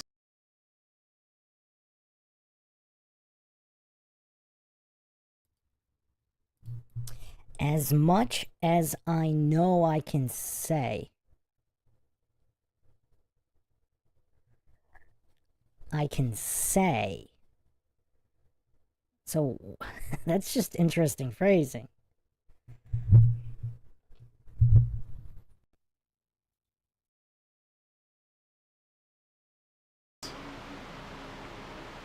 Great. Thank you very much. Is there anything else? Have you ever looked online about what people have said, or do you try to stay away from that? I just stay away. Let me see. My inbox, my Facebook, people have been writing me horrible stuff for years. Really? My wife, for years. My wife just ignored it. To your wife? Yes, once she is at Douglas. Yeah. My daughter, who lives in the U.S., has been bombarded. As a matter of fact, I think she met with some people some time ago. Yes, only lately. We haven't talked much lately because lately she called me one day. Yeah. Maybe about 6 or 7 weeks ago. But first of all, she called me maybe about 8 weeks ago and said, Daddy, you know, this thing with the girl, look, I keep getting all this stuff coming to me, and I'm concerned with my daughter. And I said, Amika, listen, I said, if you want, you can let people know that I'm not your father, because I said, I can't explain this. This has been going on for years.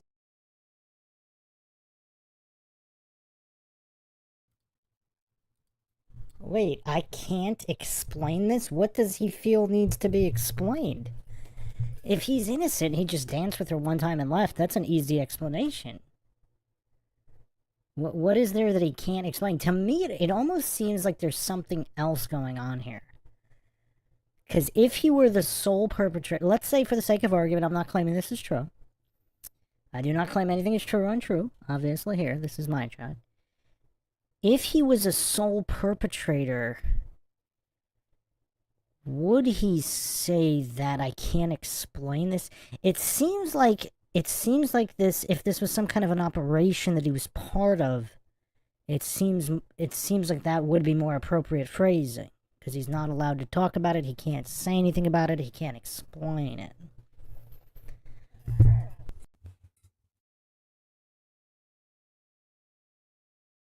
People have been sending me stuff, and I said to her, the truth will come out. I say, and when the truth come out, I will sue the people who've been making documentaries about me.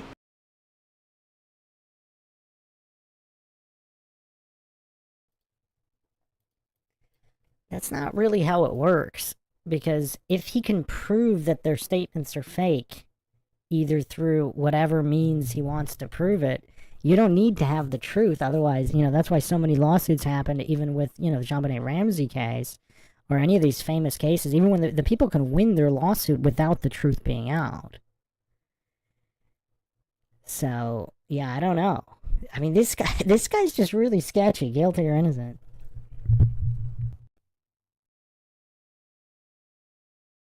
But I say, for now, it's just in the hands of who's investigating, but things always comes up.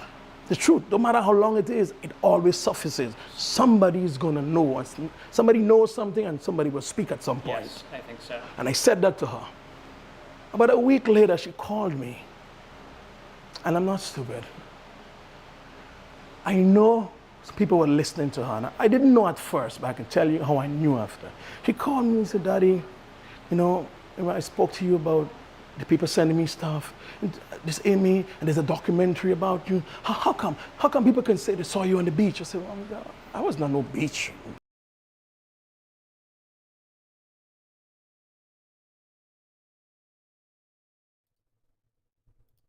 Well, he just referenced the Carmichael sighting, didn't he?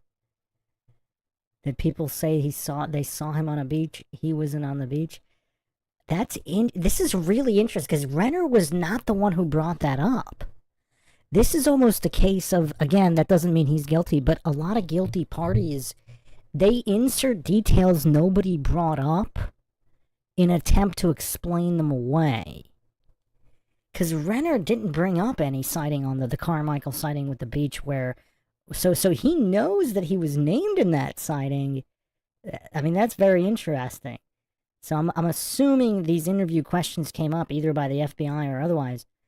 But, yeah, a lot of people find Carmichael credible, and Carmichael was not alone. He had a friend with him who also saw Amy and supposedly Yellow as well, or who they identified as Amy and Yellow.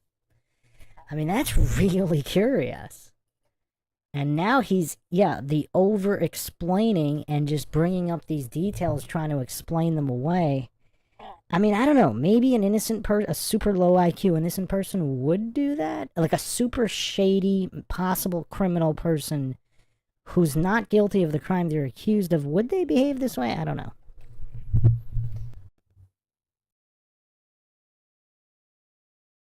No way. I live in Grenada next to the beach. Me, and there's a documentary about you. How come people can say they saw you on the beach? I said, oh my God, I was not no beach. No way. I live in Grenada next to the beach. I hardly even go to the beach.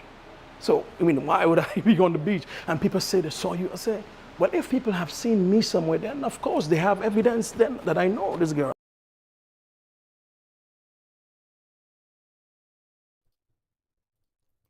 Okay, so is he not talking about the Carmichael cycle? He's citing, he's just talking about people randomly see him out and about in Grenada? I mean, that's, why wouldn't he be out and about if he, none of this makes sense. I mean, does this interview make sense to anybody? I said, I've never been anywhere. Since after talking to that girl that night, that was it. She questioned me and I was not thinking, well, I thought she was just maybe being rude to me at the time, but I believe she was doing what she had to do because people were listening. Let me tell you how I knew. Then she said, do you know she was gay? I said, yes. I said she was smoking a lot. I asked her why she was smoking like this, and then she began to tell me that she's gay and her family found out and they forced her to come to the cruise. Once I say forced her to come to the cruise, I just heard the phone cut off, but it cut off not normal, like a clock.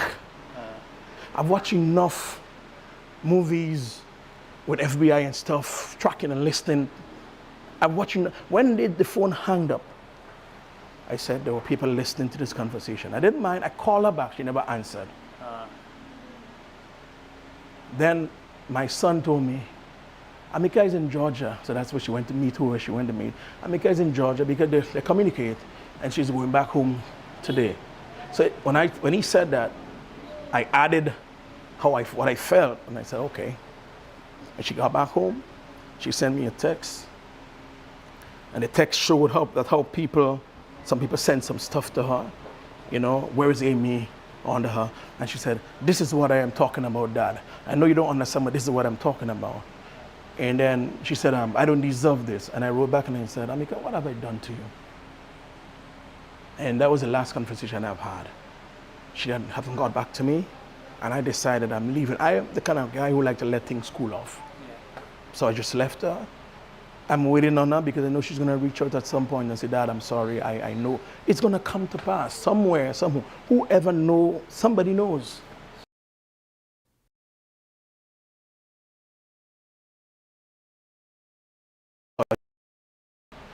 I'm waiting on her because reach out at some point. I'm sorry, I know. It's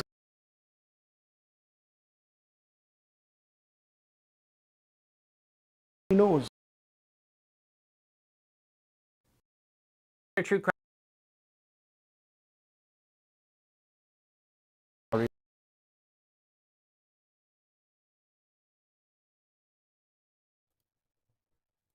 So I don't know if Renner just stopped the interview here, or if literally the last thing this guy is saying is that his daughter won't speak to him anymore because everybody's asking her where's Amy on social media or whatever.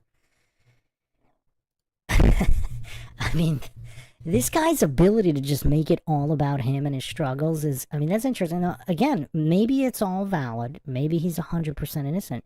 But to not be able to have any empathy for a missing girl or her family, it's kind of weird. Pinto Sack says yellow for president. I believe this interview was done just a few months ago. Pretty recent. End of 2024, somewhere around second half of 2024. Landon Adamson in the chat says Justin for Chris and Lazan, the Panama Hikers. Yes, I have episode 3 coming. I've been working on it for a while. It will be done soon. We'll be going live on that soon. Hopefully within a week. Like, this one was also in the works for a while. I'm just gonna read a comment.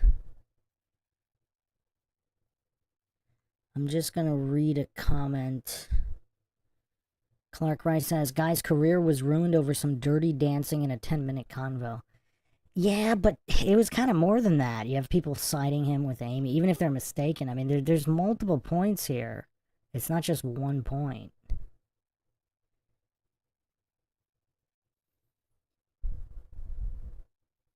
So let me read a comment on this video on James Renner's YouTube here.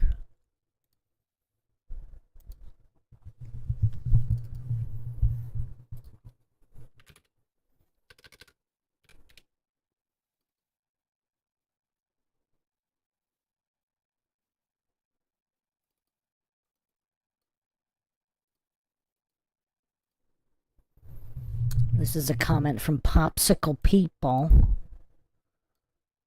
I know the text is like really small, but I don't know if you guys want to follow along, I'll just scroll it.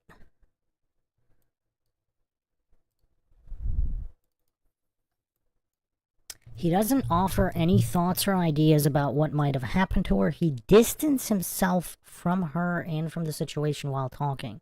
I watched the various clips of him getting close to her and sort of hanging on to her while dancing to at least 4 different songs. He did not say anything nice or complimentary about her at any point. He has a daughter of his own, yet he expressed zero empathy for a set of parents who lost a child. Zero concern or even interest about a loss of life. In those videos, he was clearly trying to get close to her, yet during this interview, he offers only criticism towards her smoking habit and being gay. His attitude about homosexuality, in my opinion, does not seem very accepting, despite how he tries to dance around his disapproval. Again, this is my own opinion of what I'm watching here. I understand that he has lost opportunities due to the Amy situation, and if you were indeed innocent, and that is extremely unfair. Despite that, I think a lot of people will still be able to express at least feeling bad that there is a young woman who went missing and something bad happened to another human being. I mean, I'm going to interject here. That's actually what happens. I mean, both guilty and innocent parties, if you go back to interviews, just all throughout true crime history. People, both innocent and guilty, they clearly say, oh, look, like, it's really terrible what happened, this, and that, but I had nothing to do. Like, they express some kind of concern, either feigning it or not, depending on whether they're innocent or guilty. I mean, this guy didn't even try. It's kind of crazy. But back to the comment here. Okay. So, feeling bad, there is a young woman who went missing and something bad happened to another human being. Not him, though. I watched this 4 or 5 times. I fully believe he made those statements about his key card, clocking his entries into his room, because he was just parroting news stories that he has heard about how this works for the passengers who have rooms. It didn't ring true to me at all. He thinks he's clever with that piece of the story. I don't buy it. He almost immediately shifts blame of the situation to Amy's family, specifically about being forced to go and being gay. I've watched, I mean, again, how believable is that? Like, you just randomly walk up to somebody and that's the conversation you have? I mean, I don't know. That just does not seem believable. I've watched a lot of interviews with the family that I could find when I was first interested in the case. I didn't ever find them to be fitting his description here. They don't strike me as being disapproving of their kids. I don't know them. I'm only going off my instincts from watching them talk about Amy. Everyone knows that Amy had anxiety about cruises. That is not an uncommon thing. A lot of people won't do cruise ships and don't like them or feel either claustrophobic, avoidant of crowds, open water, etc. We already knew from her parents that she wasn't exactly excited to do the cruise, so again, he parrots the narrative that has been all over the media and thinks he's slick by adding his own twist about her supposedly being forced as a punishment for being gay. To me, that's just his own projection of his own negative views of homosexuality onto her parents. James seems to feel that this is a complete lie, so do I. With that, I then have to ask myself, why does he feel the need to make up lies about his conversations with Amy? The way he described her smoking habit, it was as if he was trying to make us feel disgusted by it, along with his description about her sexuality. He is absolutely trying to paint her in what he believes is a bad image. He wants all of us, including his own daughter, to think, ew, gross, this girl had problems. She must have stupidly fallen off or taken some risk to seal her fate. He doesn't want us feeling bad for her or thinking of her as this awesome, talented woman that others have described. He thinks he's doing himself a big favor by sharing his own story about his own daughter, but by trying to gain more sympathy from us regarding his daughter being bothered by people online, he stupidly admits that his own daughter has doubts about his innocence. I know there are cases of serial killers with families who never knew what was happening, but I personally don't believe that's the norm. I believe a lot of people would know somewhere in their gut if their parent or their child, sister, brother was guilty, capable of something like this. Of course, there are exceptions. In this case, I think it's very telling that she seems to be hesitant to believe him. If it were my father, I'd be yelling to anyone who would listen that there's NFW he would ever do something like that. Because after having many years of him as a father and his thoughts, actions, behavior, statements, it does not fit, not even a little bit. I know that was a rant, but I'm very glad we know this about her now, thanks to him. Even before hearing that part, though, I already didn't believe him. Everyone is so damn stuck on the fact that sex trafficking is a ridiculous conclusion, therefore she must have jumped or fallen. First of all, sex trafficking is not far-fetched, even for 98. People who think otherwise need to do some research before blabbering on about that. Well, what do you make a coincidence theorist? They don't do any research. But let's just remove the idea from the equation for a moment. Why does it only have to be two options, overboard versus trafficked? What if, God forbid, she was smuggled off the ship and then killed by him and or others who helped in order to prevent him from losing his job for fraternizing? It wouldn't be the first time. What I mean by this is that I don't think Amy had any intention of consensual sexual activity with this man. I very much believe he sexually assaulted her. She certainly had been drinking, it seems, and then had to do something about it. Or at the very least, he attempted something beyond consent, which would absolutely get him fired. He was in a tenuous situation. He was a musician of Caribbean origin working for a very lucrative cruise company that was likely quite dominated by wealthy white customers in the 90s. For him in his position, that would be not an easy income stream to replace, although trafficking is supposedly pretty lucrative. I'm not trying to stereotype, it's just the reality for many people who live in countries that aren't anywhere near as wealthy as the U.S. For him, losing that job and that salary would likely be a huge life-altering issue for him and also perhaps his family. Even musicians from the U.S. have a tough time getting stable, well-paying jobs, obviously. He also lied about another huge thing, in my opinion. At one point, he mentioned how when the investigation began, no one was allowed on or off the ship. Every single TV show or video I've seen about this case highlights how frustrated and desperate the family was because they begged the people in charge not to let anyone off the ship until they could find Amy, and the management absolutely refused to do this. Yes, that's been corroborated, multiple sources. The family also always talks about how there was no real investigation. Some staff members basically walked around a bit looking for Amy, and that was it. They didn't even cover the entirety of the ship, nor did they inspect people or staff or cargo or anything that came off the ship. I've lost count of how many times I've heard this. They could have looked into every nook and cranny of the ship to search, but all they did was a cursory walk around. This was after Amy's family had already begun doing that for a while, so for him to say nobody could come or go is a flat-out lie. Along with him referring to the investigation that morning. No investigation actually happened until days later when the ship was in another port, not Curacao. Yeah, that's when the thorough search happened. Again, this is all my own opinion. This man obviously thinks he's tricky and smart with this interview. All it did was solidify for me that he played some guilty role in her disappearance. Interesting comment here. Oh, here's the rest of it for people that were scrolling and want to read it. So yeah, I thought that was an interesting comment. This guy's off. I don't know exactly what he's off about, but this guy's off. Lord Zed says, yeah, it's a thing about the way this guy runs his mouth makes me feel the body is gone. Duck and Felony says, sounds like he has plenty of reason to sue people if he's innocent, yet he just throws up his hands and gives up having a relationship with his daughter. Yeah, that's an interesting point too. And the need to tell everybody about it, as if he's this virtuous man who's not going to push to have a relationship. She could reach out to him if he wants. Like, he's not going to be pushy, as if trying to possibly overcompensate for something.